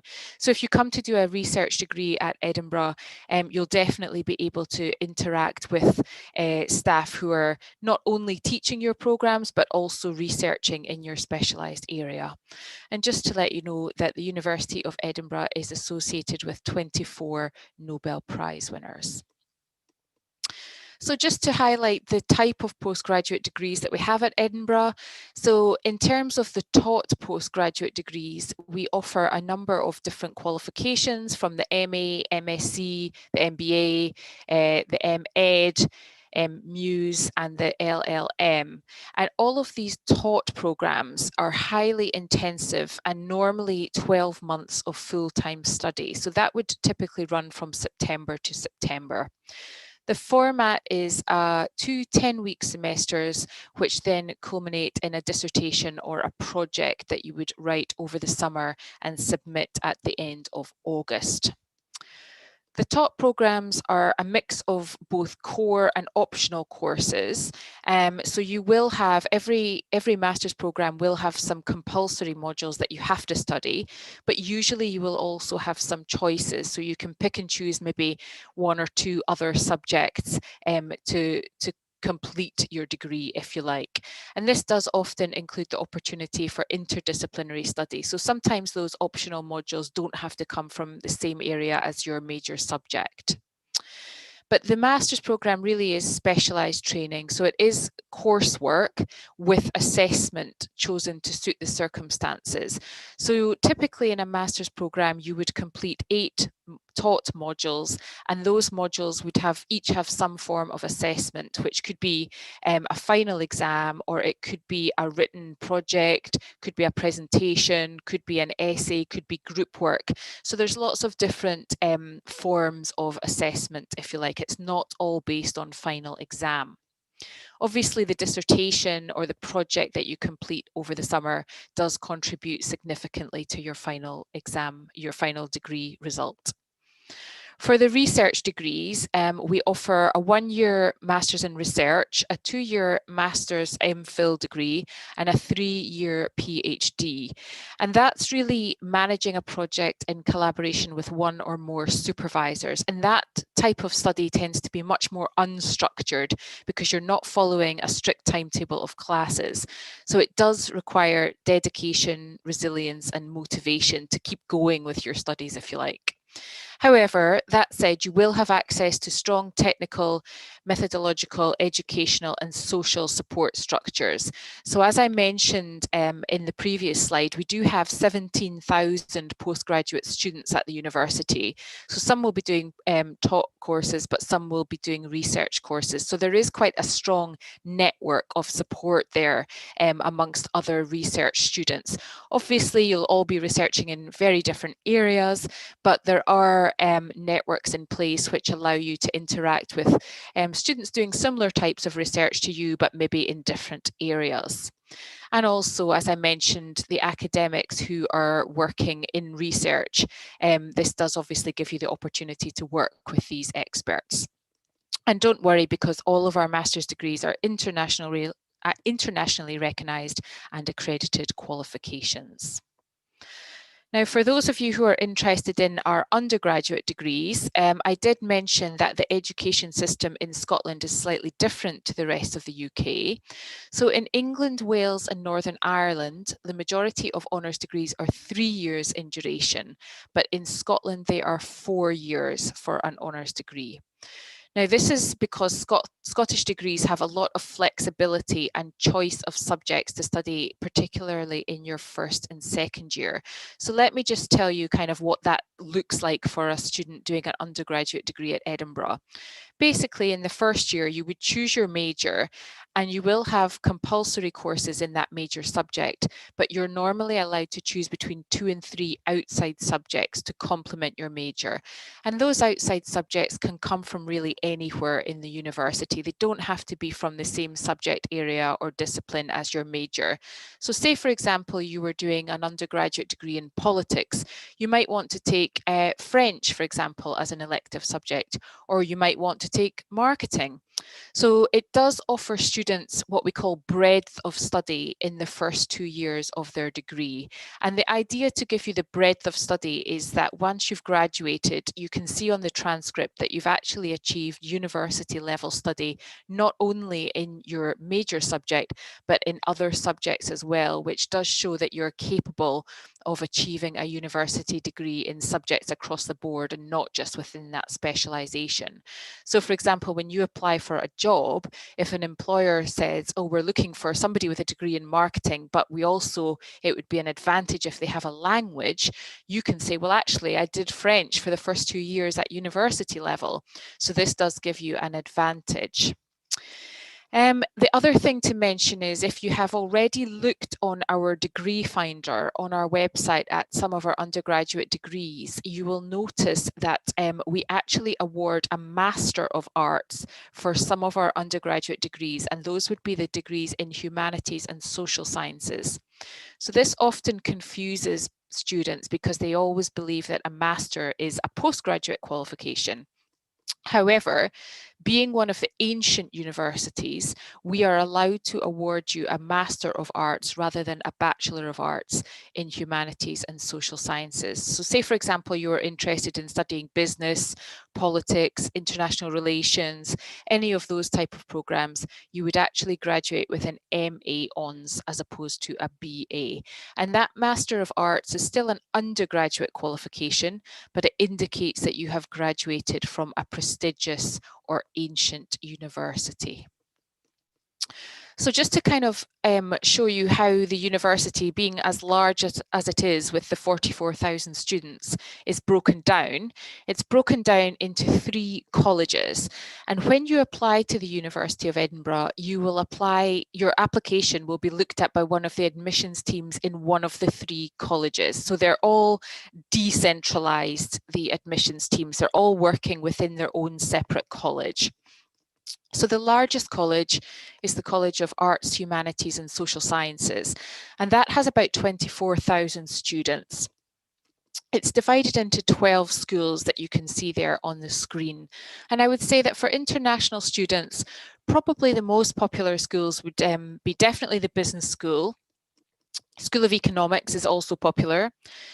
Edinburgh College of Art is where we have all of our art and design programs. The one thing to note I would mention about law is if you're interested in law at undergraduate, please note that that's Scots law. So that might not be applicable if you want to work internationally, because that is really only for students who want to stay back in Scotland to practice. However, at postgraduate level, law or LLM programs are internationally focused. The other ones to mention, which you might find interesting, are obviously psychology. That's quite a popular degree at Edinburgh. And also within the social and political science, we offer our international relations programme, and that's a popular one as well. The next college is the College of Medicine and Vet Medicine, and that's only made up of 2 schools, which are the medical school and the vet school. And at undergraduate degree level, they offer our medicine degree and our vet medicine degree.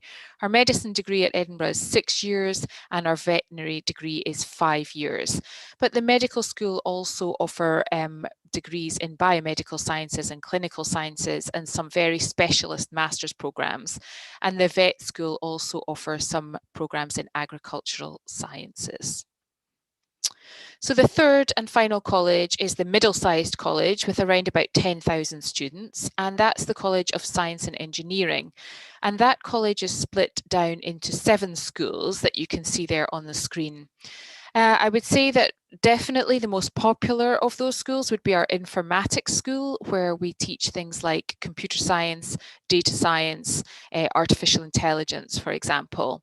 But other popular schools would be engineering, and maths is also becoming more popular in the last couple of years. So how to apply, if you're interested in a postgraduate qualification, you can apply directly online on our website. So you go into our degree finder online, and then you can see on the screen down the right hand side, there is a section on applying, and you can literally just click the apply now button. So when you make your application, you will fill in an online application form and then you will be asked to upload documents. And those documents at postgraduate level would be your degree, certificate and your transcript, your IELTS test, your personal statement and a reference. Now, if you are applying for a research qualification, if it's a MPhil or a PhD, you'll first of all have to contact a supervisor, maybe one or more supervisors, to speak to them firstly so that they can confirm that they will be able to sponsor you, or sorry, to supervise you. So in terms of their capacity to supervise new students, and secondly in terms of the specialisation. So once you have located a supervisor, at that point you would then be able to go ahead and make your application. Now for the undergraduate students there, to let you know that the undergraduate applications all must go through UCAS, the online application portal, and those of you who are making UCAS applications, you probably have somebody at your school who's able to help you with that. Normally a school guidance counsellor will be able to assist you, but if not, it's fairly straightforward. It's just an online application form where you upload your predicted or actual results.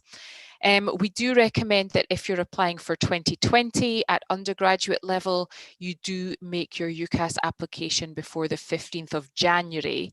That is the deadline for home students, but at Edinburgh, we also recommend international students apply by the 15th of January also, so that they will be considered in the first batch of offers. So I have put a link on the screen there to where you can find the entry requirements from Indonesia. So at undergraduate level at the University of Edinburgh, we do not accept the Indonesian local high school qualification. We require an internationally recognised qualification such as A-level, IB, or the American tests such as SATs, ACTs, or APs. At postgraduate level, we also have a page on our website dedicated to Indonesia. Basically, we are looking for a minimum GPA of 3.0 out of 4.0, but some of our courses will require a higher GPA, the more popular courses. So particularly in the law school or the business school, to be a competitive applicant, you would really require a GPA of 3.2 out of 4 or above. If you have a degree from another country, you can search on our postgraduate pages, because we do have degree equivalencies for many different countries, including the US, for example, Canada, Australia, UK, if you have done an international degree. It's likely as well that you will require IELTS, and it depends on the subject that you apply for, but the minimum entry requirement at postgraduate level is a 6.5 IELTS for the sciences and engineering and a 7 for the humanities and social sciences. And if you would like support with your application, we have an agent, a representative located in Indonesia, IBEC, who is located in Jakarta. And if you click the link that you see on the screen there, you will be able to access their contact details. Now for fees and funding, the tuition fees are on the website. So I've put the postgraduate and the undergraduate tuition fee links there on the slide. Also important to remember is the cost of living. We're pretty lucky in Edinburgh because the standard of living is very high, but the cost of living is actually quite low in comparison to other UK cities. So we say approximately £1,000 per month will cover your accommodation costs, food costs, any travel costs, and general living costs. Now, we always get asked about scholarships. University of Edinburgh has very, very limited funding available for scholarships. So I would say don't bank on receiving a scholarship from the University of Edinburgh. Do ensure that you have your own funding in place, because the scholarships are pretty limited and they're not full scholarships. They would be discounts on your tuition fees. However, you can search on our fees and funding webpage to have a look and see what's available. They are awarded on academic merit, so typically looking either at your predicted or actual school grades, or at postgraduate level, they will be based on your bachelor's degree grades. They do have early deadlines. The earliest deadline that I'm aware of for our scholarship applications is February of the year that you want to study, and you should have already applied and been offered a place when you apply for your scholarship. And just to mention as well, for those of you who are postgrad students, we do receive many funded LPDP students as well as other Indonesian scholarship students, but I just wanted to mention that we are recognised by LPDP to receive funded students. Just a short note now about accommodation. So the accommodation cost depends pretty much on what you choose. So for example, at undergraduate level, we have catered or self-catered accommodation. The catered is obviously more expensive because that includes meals 7 days per week. So that would be 2 breakfasts, 2 dinners, 7 days per week. So the catered tuition fees or accommodation fees go from about £7,000 to £8,500, and that's based on a 37-week lease. And our self-catered fees are obviously considerably cheaper. You will have access to a kitchen, so you'll be able to cook for yourself, and that's based on a 38-week lease. So an undergraduate degree actually only lasts 38 weeks. So as you can imagine, it's over in a flash. No sooner have you had your Christmas holidays, you're back in Easter holidays, and then you're already finished your first year. So the tenancy contract runs from the beginning of September to the end of May, and it does include the Christmas and Easter holidays, but you have to move out at the end of May because we use our accommodation for our pre-sessional English and our summer school students. And the rent that you see on the screen, or if you go onto the accommodation webpage and have a look, does include everything. So all your bills are included in that. There's no further charges. And we do guarantee the accommodation for the first year of study, and then after the first year of study, the majority of students will go on to rent private accommodation with friends that they've made on their course or other students they've met in accommodation. And in the City of Edinburgh, finding private accommodation is really easy. There are so many flats located around the university, which typically every year are rented by University of Edinburgh students. So it's pretty straightforward to find a place to live. Postgraduate accommodation, that again depends, the cost depends on what you choose. If you want to choose the kind of flat or apartment style, or you want to choose more the residence, like the corridor style residence blocks. And the postgraduate accommodation is 51 weeks. So that runs the September to September or September to the end of August. And again, the rent includes everything. So you shouldn't have any further bills on top of the price that you're paying for your accommodation. Just wanted to touch a little bit on careers and employability now. So just to highlight that the University of Edinburgh is in the top 50 in the graduate employability rankings. That's the QS graduate employability rankings this year. We do have a fairly robust career service at the University of Edinburgh. It's a large team on hand to help you with all kinds of things. So for example, in the first week of term, we will run our careers fair, but throughout the year, they will be able to assist you with things like one-to-one CV writing meetings, interview practice or interview techniques, if you like. They will be able to send you details of placements or internships or part-time jobs, and they'll also be able to connect you or into a network with potential employers if you are looking for your graduate job. And it's very easy to interact with them both in person, they're located in our main library, or via the My Career Hub, which is the online platform where most things like job vacancies and things like that are circulated. Lastly, I just wanted to highlight something that you might not be aware of. So the UK government has introduced or will be introducing a new post-study work visa from summer 2021, and it's going to be called the graduate route. And basically, students who successfully graduate from a UK university will be able to apply for a 2-year visa, or 3 years in the case of PhD students, to stay back in the UK to work without needing a job offer first. So that is different to what we currently have, because currently you need to have a job offer before you can apply for a visa to stay back. So this new incentive is going to be launched in summer 2021, and it will be for any student who successfully graduates from summer 2021 onwards. Now, there was a big, I guess, press release and information about this last year, but then the coronavirus has kind of taken over the media, so there's not as much information out there as there should be. However, I have put a link there which links to the British Council website, and there is some information online on the British Council website about that visa. So lastly, just to finish up now, I didn't want to talk too much about the COVID-19 situation, but obviously we know it's having a huge impact on your decision making about what you're going to do. Are you going to make an application this year? Are you going to hang on? So we do have a page on the website which is updated regularly with information about the University of Edinburgh and its COVID-19 situation. So do keep an eye on that. And also, finally, just a way to get in touch. We now have a one-stop shop where you can send all of your questions to our future students' email address, and our colleagues in that team will be able to respond to you. So I'm going to stop my presentation now, and I will invite any questions. Okay.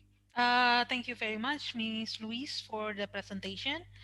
Now we will begin the Q&A session. I will read the question that you already posted on the YouTube comment section. So the first question that already asked is about the tips and tricks for personal statement. What kind of personal statements that is expected by the university, so the students can get an unconditional letter of acceptance? So at the undergraduate level, the University of Edinburgh looks for the personal statement to be about 80% focused on academics and 20% focused on other external extracurricular things.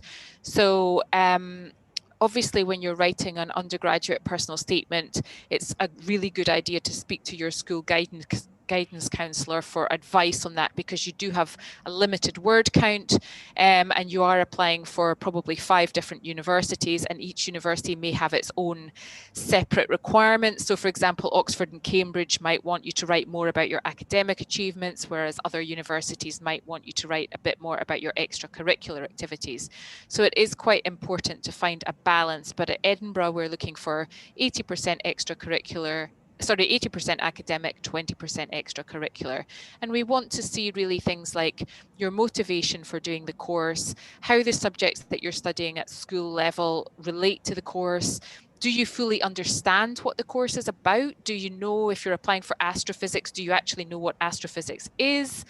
And other things like transferable skills that you may have picked up through clubs or societies or things like that at your school. So things like maybe leadership or team working, or managing your time effectively.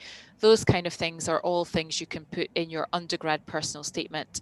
And at postgraduate, you have a bit more freedom, obviously, to write more about your own motivations and ambitions.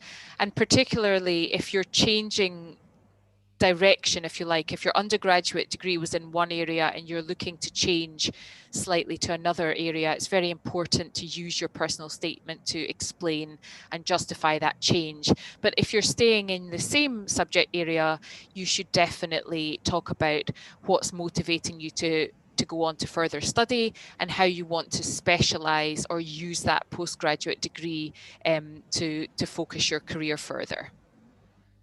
Okay. Thank you very much for your answer. The next question. is it possible to cross program if the student got different undergraduate degree background?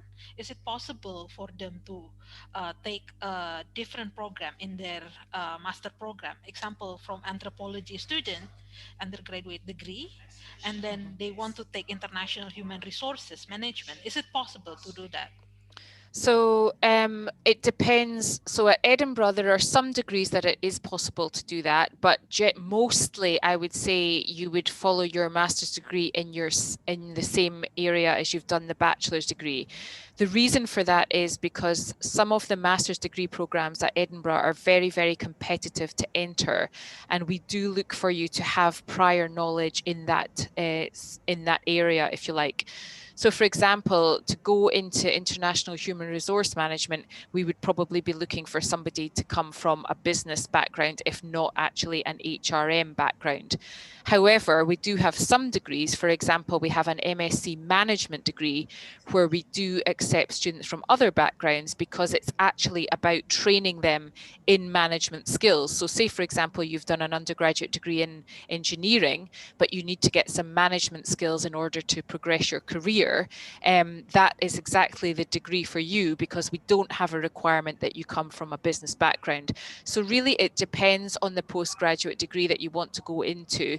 The best advice really is just to have a look on our degree finder on the website, and the entry requirements are pretty clear.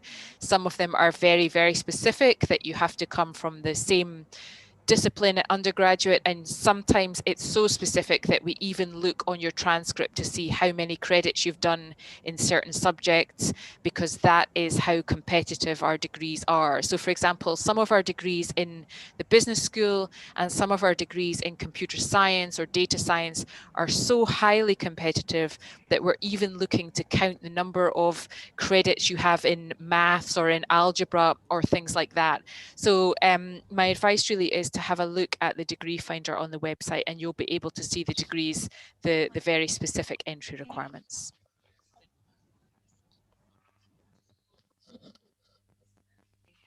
Okay, hello, can you hear me? Hello, can you hear me? Yes. Okay. I'm having a difficult some technicalities problem over here, but I hope you Okay. can still hear me. Yes, I can. Okay. The next question would be, someone asked about whether can they see the curriculum of the program that they take. Can they Okay. see the class or and how much the credit that they are going to get from that Yes. class on the Yes, website? absolutely. Yep. So on the website, we have every single one of our degree programs is on the website. And if you click into the degree program, you will see there is a tab which says program. It says, what will I study? And if you go into that tab, there is a little link to the program structure. And the program structure will open in a separate part of the website. And within the program structure, it will tell you all of the compulsory courses and all the optional courses that you can take, and it will tell you what you cover in each week of teaching, and it will also tell you how many credits each course has and how each course is assessed. So that level of detail is available directly on our website. You need to go into the tab which is what will I study, and then at the bottom of that tab there will be a link where it says program structure. Click on that link and that information will be there, and that will be there for all undergraduate and postgraduate degrees.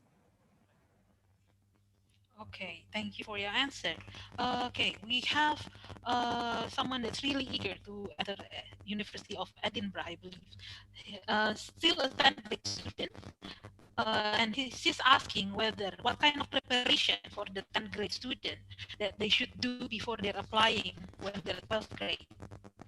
So sorry, can you just repeat, was that for undergraduate or for postgraduate level? Yes, for undergraduate student. Uh-huh. For undergraduate student, for Okay. the student that's still 10th grade. What Okay. kind of preparation that they should do?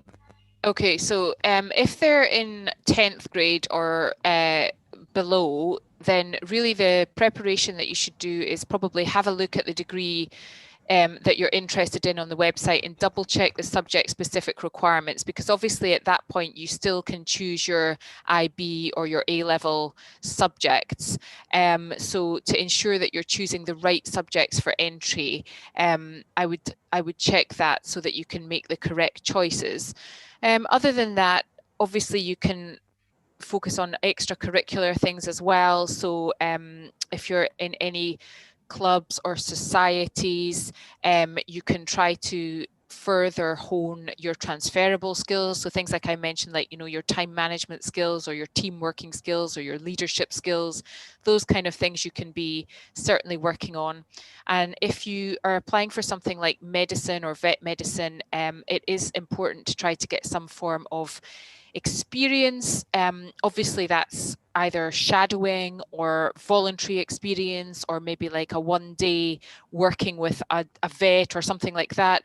Those kind of things are important for those type of programs. You don't have to do that for all of the programs, but certainly for programs like medicine or vet medicine, it's important to try to get some exposure or experience. So if you've still got a couple of years before you need to make your application, that does give you plenty of time to do that. And also, you know, we do recommend if students can do extra reading or go to any workshops, or look at maybe doing extra online modules in certain subject areas. All of those kind of things go towards making your personal statement more competitive compared to other students. Okay, I believe that is the end of our Q&A session. Just a reminder, you can connect with Ms. Louise through the information given earlier.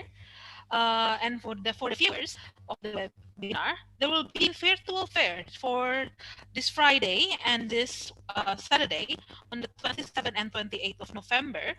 And you can also consult directly to the university representative. You can access the event through the website event.ehef.id. Okay, thank you for watching. Thank you, Thank you, Miss Louise, everybody. for the Thank you. presentation. Thank you, And everyone. see And I'd just like to say that, as was said, we will be at the fair on Friday and Saturday, myself, and I will have a colleague from the business school with me as well. So if you're available to come along, please do come along. Our Zoom links will be advertised. Okay, thank you very much. Good evening and see you in our next session. Thank you. Bye-bye. Bye bye.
Hello everyone. Welcome to EHEF Indonesia 2020 Goes Online. This is institution webinar series. My name is Christy Johanna. I'm going to be moderating this webinar. This webinar is going to be presented by Ulster University. Please stay tuned until the end of the webinar because we will hold a Q&A session. If you have any questions about the presentation or anything related to the country's higher education, you can submit your questions in YouTube comment section anytime throughout the presentation. And now, please welcome the representative from the Ulster University. Please, time and place is yours.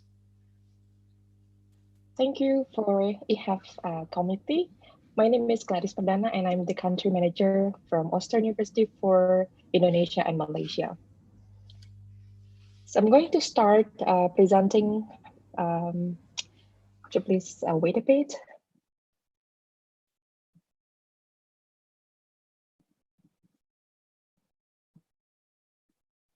Okay, I believe that it shows now. Okay, brilliant. Okay, I'm going to start presenting the presentation today using Bahasa Indonesia, so it can be understood by all the audience. Oke, perkenalkan kembali, saya Gladys Perdana dan saya Country Manager dari Auditorium University untuk wilayah Indonesia dan juga Malaysia.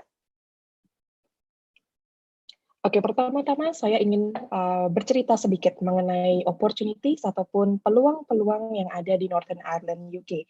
Karena biasanya kita di Indonesia hanya mengetahui UK kebanyakan sebatas England atau wilayah dari Inggris saja. Sementara wilayah Britania Raya ataupun Great Britain and Northern Ireland itu terbagi menjadi beberapa lokasi lainnya ataupun beberapa states seperti Northern Ireland, Scotland, Wales, dan England. Nah, Ulster University terletak di Northern Ireland, yaitu lokasinya ada di pulau yang sama dengan Republic of Ireland. Sedikit mengenai Northern Ireland, di sini populasi di Northern Ireland itu tidak terlalu banyak, kurang lebih sebanyak 1,8 juta jiwa untuk saat ini, dan kemudian untuk capital city-nya adalah Belfast, dan Northern Ireland juga disebut sebagai top region to visit di tahun 2018 oleh salah satu website travel, rujukan travel, yaitu Lonely Planets. Mungkin teman-teman di sini juga banyak yang mencari referensi untuk liburan ataupun pergi traveling melalui Lonely Planets. Nah, kemudian Belfast juga termasuk ke dalam World Most Business Friendly City, consider of its size. Jadi, terlihat dari lokasi kotanya yang tidak terlalu besar, tapi Belfast cukup menarik banyak investors untuk membuka office di sana, dan kemudian kotanya juga sangat friendly. Nah, di poin bawahnya itu juga cukup penting bahwa almost 900 international companies have invested here. So it means that these 900 international companies are opening new opportunities for international students and also domestic students. Jadi ketika nanti rekan-rekan belajar di Ulster University di Northern Ireland, maka akan ada peluang-peluang untuk bisa melanjutkan kerja setelah lulus kuliah di Northern Ireland maupun di UK sendiri. Nanti saya akan jelaskan lebih lanjut di slide berikutnya. Kemudian Belfast juga merupakan kota pelajar ataupun student city paling rendah ataupun paling affordable untuk cost of living-nya itu di seluruh UK. Gitu. Jadi termasuk cukup affordable ya. Nah, kemudian walaupun Belfast termasuk fourth most affordable student city di UK, tetapi kalau misalnya rekan-rekan mau shopping ataupun misalnya mau belanja apapun di sana juga tersedia. Jadi bisa dibilang kalau misalnya mau cek high-end brand di sana juga ada, dan wilayahnya ataupun areanya namanya Victoria Square, hanya kurang lebih 10-15 menit jalan kaki dari Belfast main campus, dari kampus utama kita yang ada di Belfast.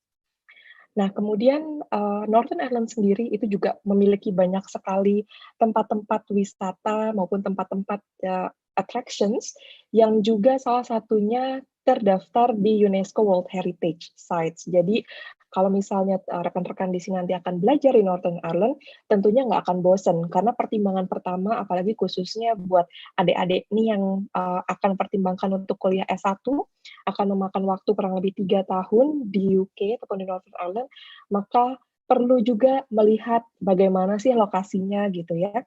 Dan Northern Ireland ini banyak sekali tempat-tempat yang stunning, beautiful landscapes, dari laut sampai ke pegunungan, mountainous area, itu semuanya sangat-sangat indah gitu. Nanti saya akan putarkan sedikit klip untuk melihat bagaimana sih sebetulnya Northern Ireland itu.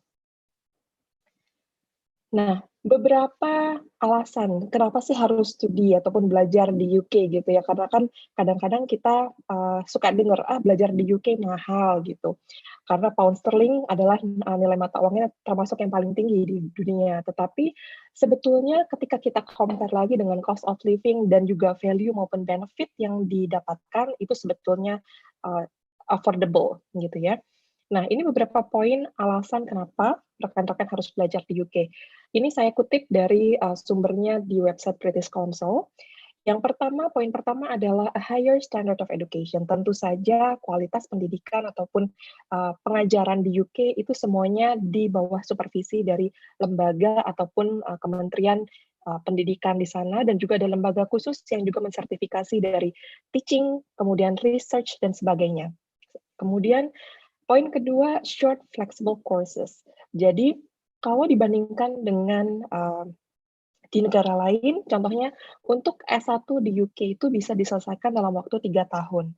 Jadi buat adik-adik yang mungkin sekarang lagi SMA mau mempertimbangkan untuk kuliah di mana, maka kalau di UK adik-adik bisa pastinya menghemat 1 tahun waktu untuk belajar S1, dan degree ataupun kualifikasi yang didapat S1 di UK itu pun juga accepted di seluruh dunia.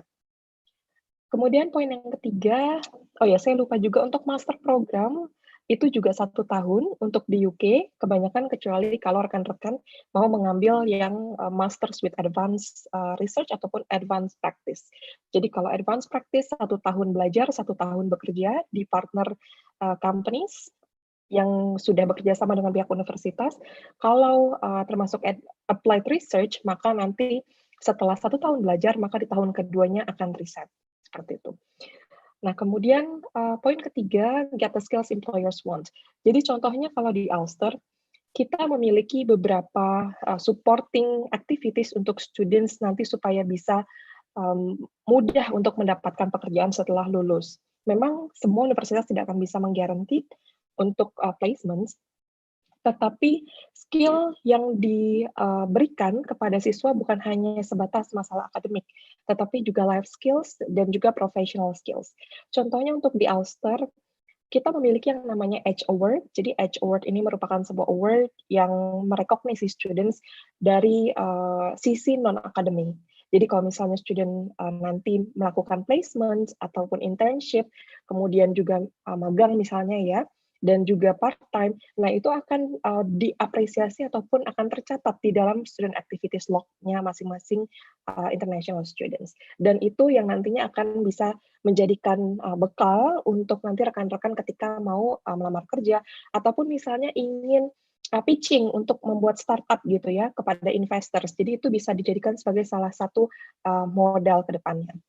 Kemudian poin berikutnya adalah access to world-leading research. Hampir di kebanyakan UK universities memiliki world-leading research yang diakui di seluruh dunia. Jadi bukan hanya sebatas di UK. Contohnya kalau untuk di Ulster, kita bisa informasikan beberapa bidang yang termasuk world-leading research ada di bidang law ataupun hukum, kemudian biomedical, serta nursing. Jadi untuk bidang research ini yang top ataupun world leading dan diakui di international communities untuk research, tetapi untuk bidang-bidang lain juga tidak kalah penting dan menariknya juga.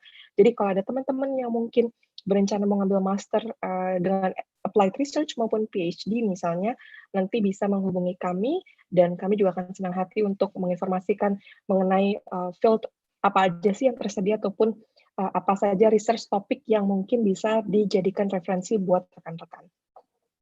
Nah, kemudian poin yang kelima adalah support and guidance every step of the way. Jadi, ini merupakan tipikal yang biasa memang diberikan oleh UK Universities. Jadi, support and guidance itu tidak hanya diberikan kepada rekan-rekan ataupun adik-adik pada saat sebelum keberangkatan, tetapi bahkan sampai menjadi mahasiswa di sana, dan juga lulus itu pun masih akan mendapatkan support dan guidance. Jadi contoh ada mailing list ataupun list mengenai vacancy ataupun job opportunities yang akan dikirimkan ke email rekan-rekan semua ataupun adik-adik di sini. Dan juga pada saat misalnya sudah menjadi student di sana di UK akan tetap diinformasikan dan disupport baik dalam bentuk akademik, non akademik maupun misalnya nanti membutuhkan support mengenai funding akses gitu ya. Walaupun biasanya untuk funding akses itu memang sangat sulit, tetapi tetap bisa dicoba juga.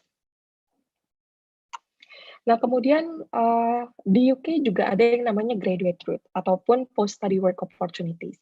Graduate route ini sebetulnya diperkenalkan sejak tahun 2019 kemarin, tetapi pada saat masa pandemi ini kemudian ada cycle ataupun ada update terkait graduate route. Nah, kalau untuk rekan-rekan yang sudah masuk ataupun belajar kemarin di September tahun ini 2020, mereka sudah tentu bisa mendapatkan fasilitas graduate route ataupun bisa memiliki peluang untuk bekerja di UK selama maksimal 2 tahun setelah lulus kuliah. Nah, graduate route ini sebetulnya belum terlalu lama karena memang sebelumnya UK tidak memiliki ataupun sempat vakum dulu, sempat nge-freeze dulu untuk peluang kerja di UK setelah lulus. Nah, untuk graduate route ini bisa teman-teman ataupun rekan-rekan jadikan alternatif kalau misalnya nanti ingin memiliki pengalaman bekerja ataupun working experience di UK. Karena untuk mendapatkan sponsor visa atau General Tier 2 Working Visa itu sebetulnya cukup sulit. Nah, dengan adanya graduate route ini diharapkan bisa membantu rekan-rekan ataupun adik-adik nanti pada saat lulus bisa untuk bekerja dulu selama maksimal 2 tahun di UK sebelum nanti mungkin mendapatkan sponsor dari perusahaannya untuk visanya. Nah, terkait dengan pandemi ini ada yang menarik juga untuk graduate route. Jadi pemerintah UK memberikan kelonggaran. Jadi sebetulnya kan untuk di September 2020 dan juga Januari 2021 hampir di seluruh UK universities kuliahnya dilakukan secara blended learning maupun fully online. Nah, kemudian kemarin sempat banyak menjadi pertanyaan oleh para pelajar internasional terkait bagaimana nih statusnya kalau misalnya kita belajar online dikarenakan pandemi, jadi kita memutuskan untuk stay di home country ataupun di negara masing-masing, kemudian apakah kita masih eligible untuk bisa mendapatkan post-study work ataupun graduate route ini. Nah, berdasarkan update yang terkini di bulan Oktober kemarin oleh pemerintah UK, ada berita baik bahwa untuk rekan-rekan yang sudah kuliah di UK di bulan September ataupun nanti kuliah di UK untuk di Januari intake 2021, apabila pembelajaran tetap dilakukan secara online, maka masih bisa untuk mendapatkan graduate route ini ataupun bisa bekerja di UK setelah masa studinya habis, bekerjanya maksimal 2 tahun dengan catatan harus sampai di UK pada bulan April 2021. Jadi ini tentu saja memberikan kelonggaran yang cukup banyak, itu fleksibilitas bagi students jika memutuskan untuk stay di negara masing-masing selama pandemi. Ada beberapa students dari Indonesia yang saat ini juga memutuskan untuk belajar di Indonesia karena pertama pandemi, yang kedua memang terkait dengan safety dan juga masalah keluarga. Jadi tidak ada masalah sebetulnya untuk belajar secara online karena kualitas tetap sama, hanya saja mode pembelajarannya dilakukan online, dan itu pun berlaku di hampir semua UK University karena memang arahan dari pemerintah UK sendiri. Akan tetapi balik lagi ketika mau memutuskan untuk bekerja di UK tetap masih bisa asalkan harus datang pada bulan April. Nah, nanti di summer 2021, di poin ketiga, pemerintah UK kan rencananya melaunching ataupun memperkenalkan new graduate route. Jadi akan ada update lagi terkait graduate route ini. Kita juga masih belum tahu, masih menunggu instruksinya seperti apa. Tetapi yang jelas memang untuk graduate route ini kemungkinan masih akan tetap dibuka untuk sampai intake berikutnya, karena kalau dilihat di arahan dari pemerintah UK, di situ ditulis bahwa graduate route ini untuk mereka yang akan graduate di tahun bulan September 2021 and later, jadi setelahnya. Jadi buat teman-teman yang tentunya mau belajar di UK pada bulan September 2021, masih berkesempatan untuk mendapatkan graduate route ini. Oke, sekarang masuk mengenai Ulster University sendiri. Nah, jadi kalau untuk informasi teman-teman nih, kalau di Indonesia kan biasanya saya sering dapat pertanyaan pada saat fair, biasanya universitasnya ini public ataupun private sih gitu ya, negeri atau swasta? Itu tipikal pertanyaan yang selalu saya dapetin di setiap saya attending fairs. Jadi kalau untuk di UK itu tidak ada istilah private ataupun public sebetulnya, tapi adalah biasanya pembagiannya lebih ke sifatnya informal, lebih ke traditional ataupun modern university. Apa sih bedanya traditional sama modern university? Jadi kalau teman-teman lihat, sebetulnya di UK itu untuk traditional university biasanya mereka dikategorikan universitas yang disahkan oleh Royal Charter sebelum tahun 1960. Nah, jadi sebelum tahun 1960 itu banyak sekali perguruan tinggi yang masih izinnya tuh seperti politeknik, kemudian sekolah tinggi, jadi ataupun college gitu ya. Jadi belum disahkan menjadi universitas. Baru setelah tahun 1960 muncullah berbagai politeknik tadi, kemudian institut dan sebagainya yang bagus-bagus, kemudian mereka biasanya melebur menjadi satu dan menjadi universitas dan disahkan. Nah, kemudian Ulster sendiri termasuk kategori yang mana? Ulster University merupakan termasuk kategori yang modern university. Jadi secara legal, universitas kami disahkan di tahun 1984. Jadi University of Ulster established by Royal Charter itu di tahun 1984. Tetapi kalau kita mau tarik sejarahnya, sebetulnya sudah cukup panjang karena sejarah universitas ini berdiri itu di tahun 1849, jadi sudah berdiri cukup lama. Nah, terkait dengan modern university ini ataupun universitas muda, Ulster merupakan termasuk ke dalam top 150 young universities in the world berdasarkan peringkat dari Times Higher Education dan juga QS. Jadi kalau untuk top 150 itu bukan hanya di UK tetapi untuk di seluruh dunia. Nah, Ulster memiliki beberapa kampus di Northern Ireland. Yang pertama adalah Belfast Main Campus, kemudian kita ada Jordanstown, tapi tidak dimasukkan di sini karena Jordanstown itu hanya kurang lebih sekitar 10 menit driving dari Belfast Campus, jadi hanya lewat tol. Kemudian ada kampus Coleraine dan Maggie, jadi kita ada 4 kampus, semuanya terletak di Northern Ireland. Nah, bedanya apa sih gitu? Ataupun misalnya rekan-rekan mau tanya, nanti kampus saya di mana gitu ya. Nah, kampusnya itu berlokasi tergantung dengan program studi yang diambil sama rekan-rekan di sini. Contohnya rekan-rekan di sini mau ambil MBA. MBA terletak ada di 2 kampus, yaitu di Jordanstown dan juga di Magee campus. Nah, jadi nanti bisa teman-teman ataupun rekan-rekan di sini cek dulu kampusnya seperti apa, nanti jaraknya berapa jauh gitu ya, kemudian fasilitasnya apa, baru bisa diputuskan. Tetapi banyak juga courses ataupun program studi yang hanya tersedia di satu kampus saja. Nah, itu harus dipastikan pada saat nanti akan apply. Nah, ini beberapa key facts tentang Ulster University. Seperti yang saya informasikan tadi, kami merupakan multi-campus university. Kemudian student population kami saat ini kurang lebih 25.000 students yang aktif belajar. Dan kami termasuk largest university in Ireland and one of the largest in the UK, dengan adanya populasi students ini dan juga staff-nya. Nah, untuk international student population ini cukup menarik karena kami angkanya baru di angka 11%. Tetapi angka 11% ini merepresentasikan dari lebih dari 100 nationalities atau 100 negara.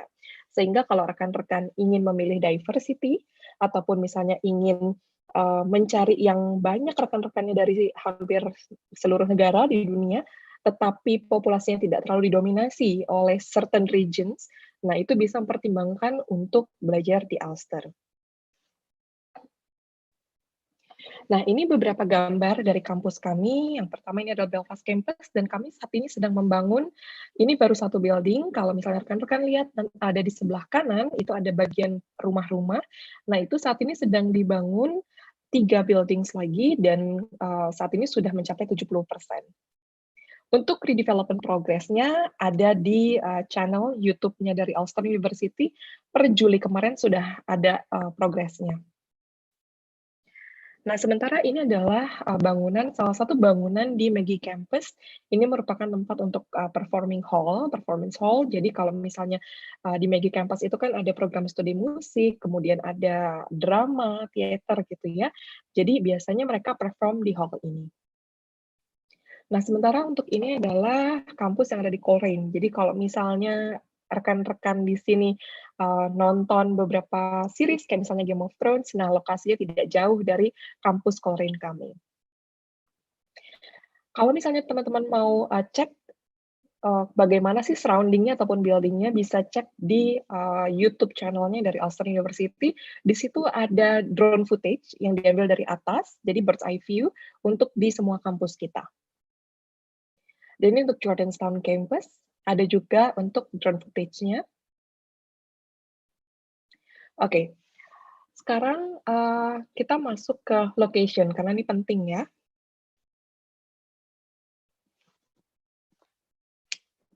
Oke.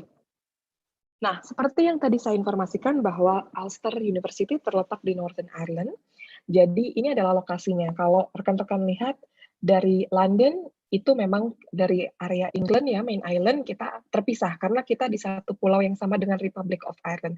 Jadi tentunya kalau rekan-rekan memutuskan untuk belajar di Ulster, maka akan mendapatkan dua experience yang unik. Jadi yang pertama experience dari UK itu sendiri, karena UK University, dan experience yang kedua adalah experience dari Irish ataupun European culture yang terletak di South ataupun di selatan dari Northern Ireland. Nah, di sini kalau rekan-rekan lihat, untuk coming to Northern Ireland ataupun datang ke Northern Ireland itu cukup mudah untuk dijangkau. Jadi misalnya nih rekan-rekan berencana untuk traveling pada saat libur, karena kan libur di UK itu cukup banyak, dalam setahun bisa ada beberapa seasons untuk yang holiday-nya, dan itu cukup panjang dari mulai 1 minggu sampai bisa hampir 1 bulan. Nah, itu biasanya banyak student yang menghabiskan waktu untuk misalnya traveling ke negara-negara di Eropa. Nah, kalau rekan-rekan mau traveling ke negara-negara di Eropa ataupun ke negara-negara lainnya, itu cukup mudah karena di Belfast ataupun di Northern Ireland kita memiliki 2 airport yang terkoneksi langsung ke banyak sekali negara, ada 140 destinasi. Nah, kemudian dari contohnya dari Belfast mau ke Paris gitu ya, ataupun misalnya dari Belfast rekan-rekan mau ke Amsterdam untuk menghadiri misalnya conference, seminar, ataupun misalnya sekedar untuk jalan-jalan, dari Belfast ke Amsterdam itu hanya 1 jam 35 menit. Direct flight, tidak perlu transit di London. Ataupun dari Belfast mau ke Paris, itu hanya 1 jam 45 menit. Gitu ya. Ataupun misalnya mau ke Jenewa, itu 2 jam 40 menit dan itu tanpa berhenti ataupun tanpa transit dulu. Nah, untuk tadi seperti yang saya informasikan, kita ada 2 airport di Belfast, dan kemudian dari Belfast sendiri itu ada ke 180 destinasi di 42 negara. Dan kalau misalnya rekan-rekan dari Belfast mau ke London, itu nggak perlu khawatir karena setiap hari itu ada flight sebanyak 35 penerbangan setiap harinya dari Belfast ke London dan sebaliknya. Jadi tentu saja kalau misalnya ada misalnya contoh ada ide-ide, saya pengennya di London gitu ya, tapi saya pengen tinggal ataupun ke London, tetapi pengen kuliahnya dengan living cost yang terjangkau. Nah, ini merupakan alternatif yang baik karena pada saat di Belfast, living cost-nya itu sangat terjangkau. Nanti saya akan breakdown untuk living cost-nya dan juga tuition fees-nya. Dan sangat menarik karena dari Belfast sendiri ke London hanya 50 menit penerbangannya ataupun 1 jam, dan bisa setiap hari gitu ya. Jadi kalau misalnya weekend mau ke London bisa tinggal naik pesawat, dan itu untuk tiket pesawatnya juga banyak yang penerbangan tambang murah. Nah, kemudian ini beberapa attractions ataupun beberapa tempat untuk jalan-jalan ataupun liburan supaya belajarnya nggak bosen. Jadi di sana banyak sekali attractions. Contohnya ada Kerry Rope Bridge. Jadi nanti akan saya tampilkan contoh gambarnya untuk di jembatan gantung itu yang cukup terkenal dan banyak menarik wisatawan. Kemudian ada Giant's Causeway yang merupakan termasuk ke dalam UNESCO World Heritage Site. Jadi situs warisan dunia UNESCO. Kemudian ada Marble Archives, kemudian Mourne Mountains, kemudian kemudian ada North Coastal Route dan Titanic Belfast Museum.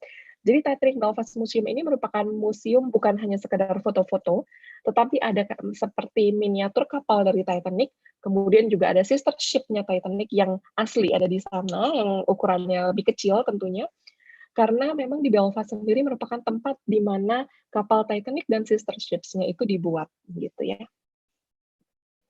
Nah, ini yang gambar sebelah kiri ini adalah yang rope bridge tadi.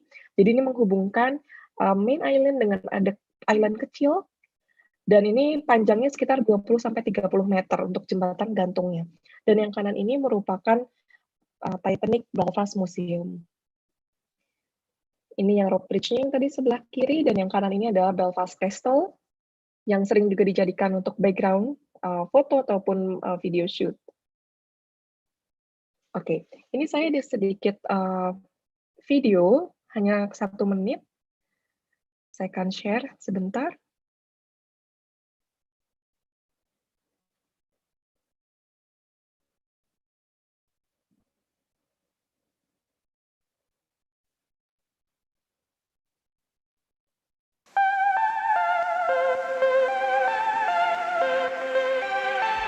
Northern Ireland is a superb place to live, especially if you enjoy getting out and about. For those who love the sea, you are only ever a short drive from the coast. And if you enjoy walking in beautiful, unspoiled surroundings, you will find mountains, valleys, lakes and forests near all our campuses. The people of Northern Ireland are famous for their warmth and hospitality, and wherever you go there will be laughter, music and conversation. The nightlife here is rich and varied, with theatres, cinemas and restaurants all within easy reach, and cultural festivals pop up every month of the year.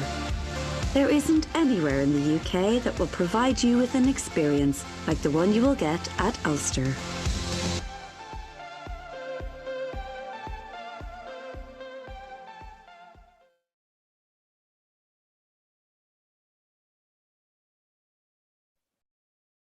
Oke, saya lanjutkan lagi untuk slide-nya.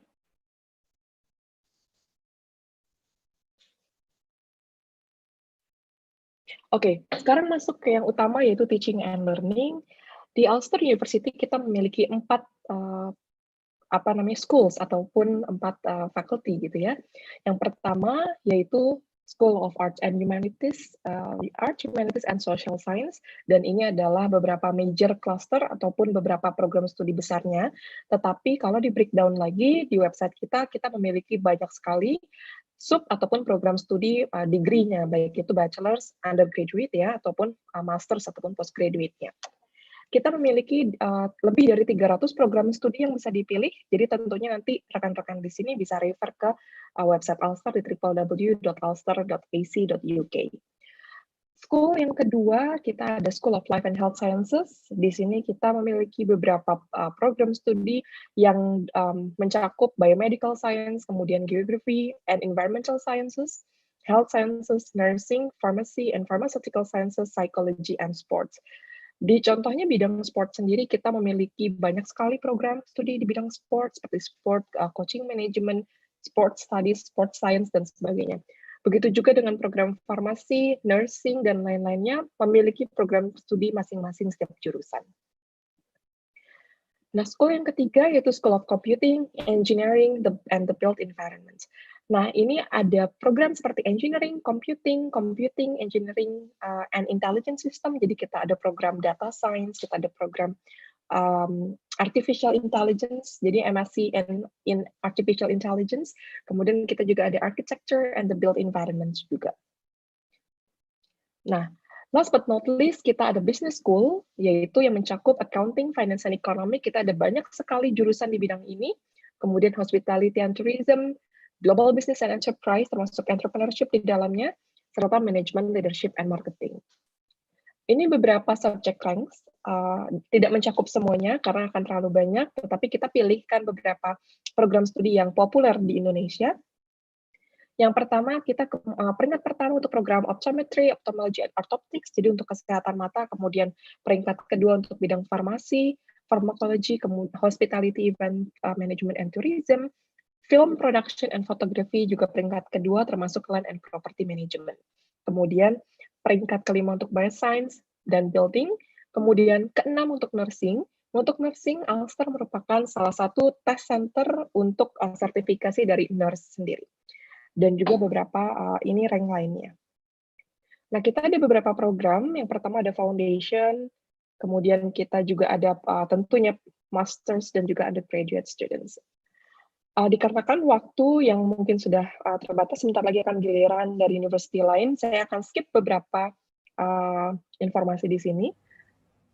Nah, yang perlu diketahui bahwa Ulster memiliki peringkat ataupun persentase yang cukup tinggi terkait dengan graduate employability ataupun daya serap graduates ataupun alumni untuk bekerja, di mana 94% dari alumni di Ulster itu bekerja ataupun melanjutkan studi dalam waktu kurang dari 6 bulan. Nah, ini beberapa testimonials dari student Indonesia yang belajar di Ulster. Ada Patricia dan juga Indah. Kemudian kalau untuk application ataupun proses apply-nya bagaimana? Nah, untuk proses application kita bisa dengan dua cara. Yang pertama melalui UCAS dan yang kedua melalui direct application. Jadi langsung ke website Ulster, kemudian ulster.ac.uk/apply online.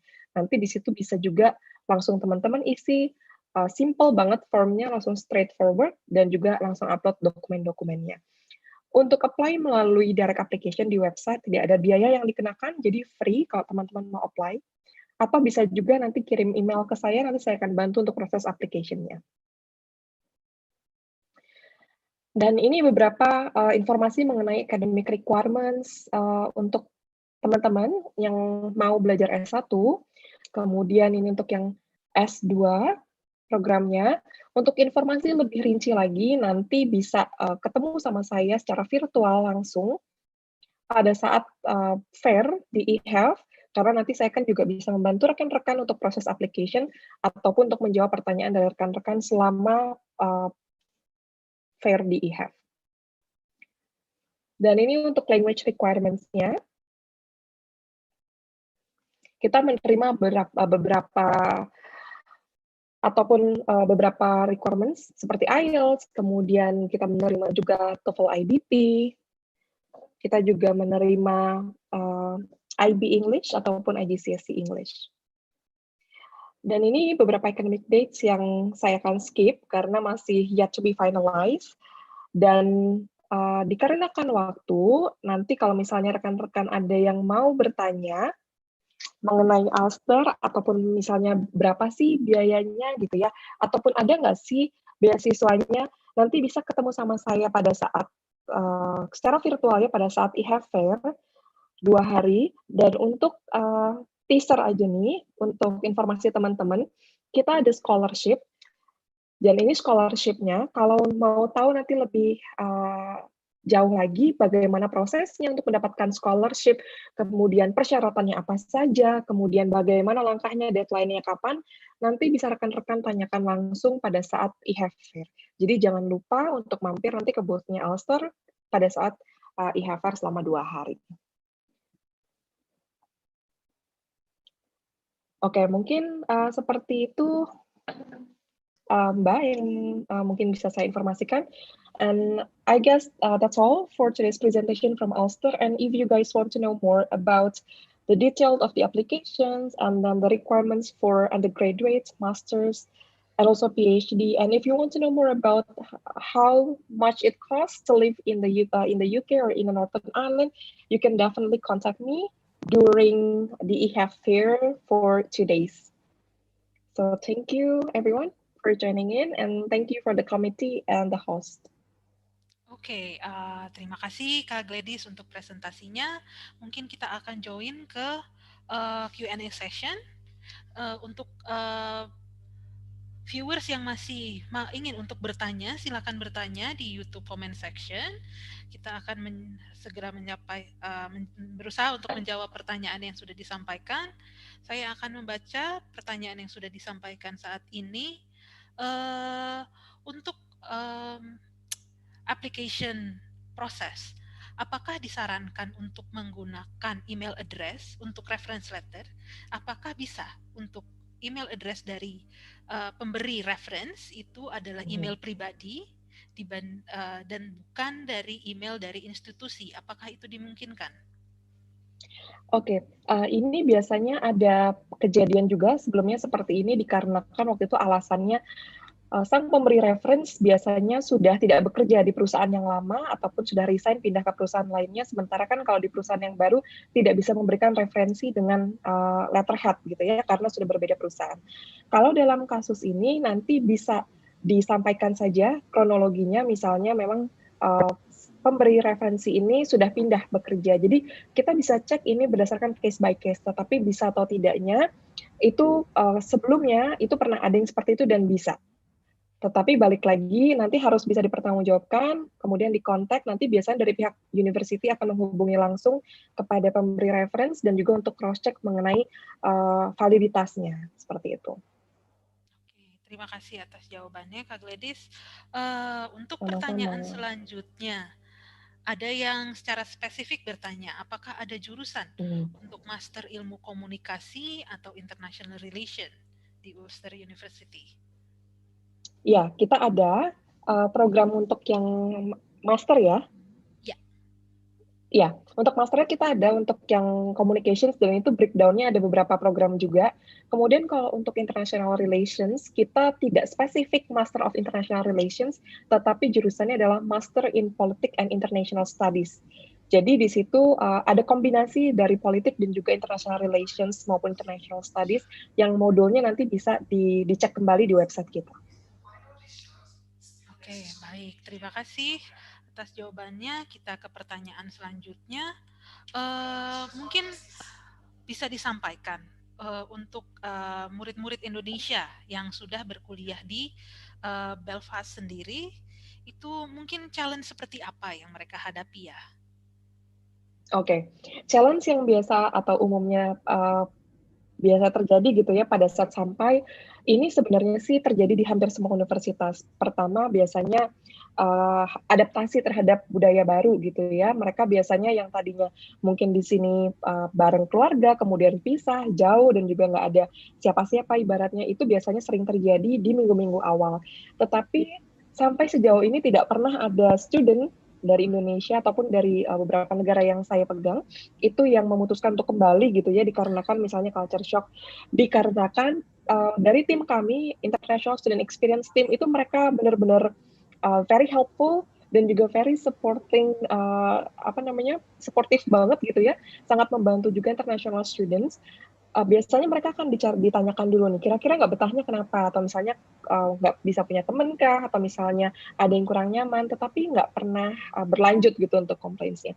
Kemudian yang kedua challenge-nya juga selain dari culture shock tadi, yang kedua adalah lebih ke biasanya accent. Karena kan biasanya kita di Indonesia lebih cenderung ataupun familiar dengan American English, American accent. Jadi ketika kita mau ke UK, kita harus adaptasi. Jadi kita ketika pergi ke region yang berbeda, accent-nya juga akan berbeda. Jadi kalau kita menonton misalnya film-film barat yang ada British accent, itu tidak semua region ataupun tidak semua area di UK itu memiliki British accent. Jadi ketika ke Northern Ireland, biasanya accent-nya pun akan berbeda. Ketika teman-teman pergi ke Scotland, akan ada Scottish accent di situ. Jadi akan berbeda. Jadi biasanya sih di situ yang accent-nya saya sendiri aja, setiap kali ke sana juga masih harus mendengarkan dengan seksama baik-baik ya untuk accent-nya. Tapi nggak perlu khawatir karena kalau di sana misalnya nih kita ada kendala gitu ya dengan mengikuti perkuliahan gitu karena accent-nya dosen tersebut, bisa diinformasikan aja. Mereka biasanya no hard feeling kalau misalnya ada international students yang asking untuk misalnya tolong lebih slow gitu ya untuk misalnya menyampaikan perkuliahan gitu. Oke, baik. Mungkin pertanyaan terakhir. Ada yang bertanya untuk program PhD, kalau untuk master degree-nya sudah mengambil program di mungkin universitas luar negeri dengan bahasa Inggris sebagai bahasa pengantar, apakah perlu tetap melampirkan sertifikat bahasa? Oke, kalau untuk sertifikat bahasa yang saya tahu di kebanyakan UK University tetap akan mengharuskan karena biasanya itu terkaitnya nanti dengan izin tinggal atau izin belajarnya dengan visa, karena nanti harus disubmit juga ke UKVI untuk bukti dari English proficiency-nya. Karena yang dilihat pada saat pengurusan visa bukan di mana pernah kuliah sebelumnya, tetapi apakah dia nationality-nya berbahasa Inggris sebagai bahasa pertama, sebagai bahasa ibu ataupun sebagai bahasa sekunder ataupun tersier, seperti itu. Tetapi untuk proses application di awal sebetulnya tidak mengharuskan untuk adanya dokumen tersebut, hanya saja nanti biasanya pada saat final, pada saat sudah accept offer ingin di-issued untuk unconditional offer-nya baru diperlukan dokumentasi seperti itu. Baik, terima kasih Kak Gladys untuk semua jawaban dan presentasinya. Oke, Itu adalah terima kasih. akhir dari Q&A session kita. Dan untuk reminder, kalian juga bisa menghubungi Kak Gladys di email yang sudah diberikan sebelumnya, atau juga kita juga akan ada virtual fair yang akan diadakan pada hari Jumat dan hari Sabtu tanggal 27 dan 28 November. Teman-teman bisa berkonsultasi langsung lagi dengan Kak Gladys dan tim dari Ulster University. Event tersebut bisa diakses melalui website event.ehef.id. Jadi jika masih ingin mempunyai pertanyaan, silahkan ditanyakan ketika virtual fair event, atau bisa juga menyampaikan melalui email yang disampaikan di layar saat ini. Oke, terima kasih Kak Gladys untuk presentasinya. Oke, This is the end terima of kasih. our session. Okay, thank you for watching. Thank you for joining. See you in our next session. Everyone. Thank you. Good evening, everyone. Good evening.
you.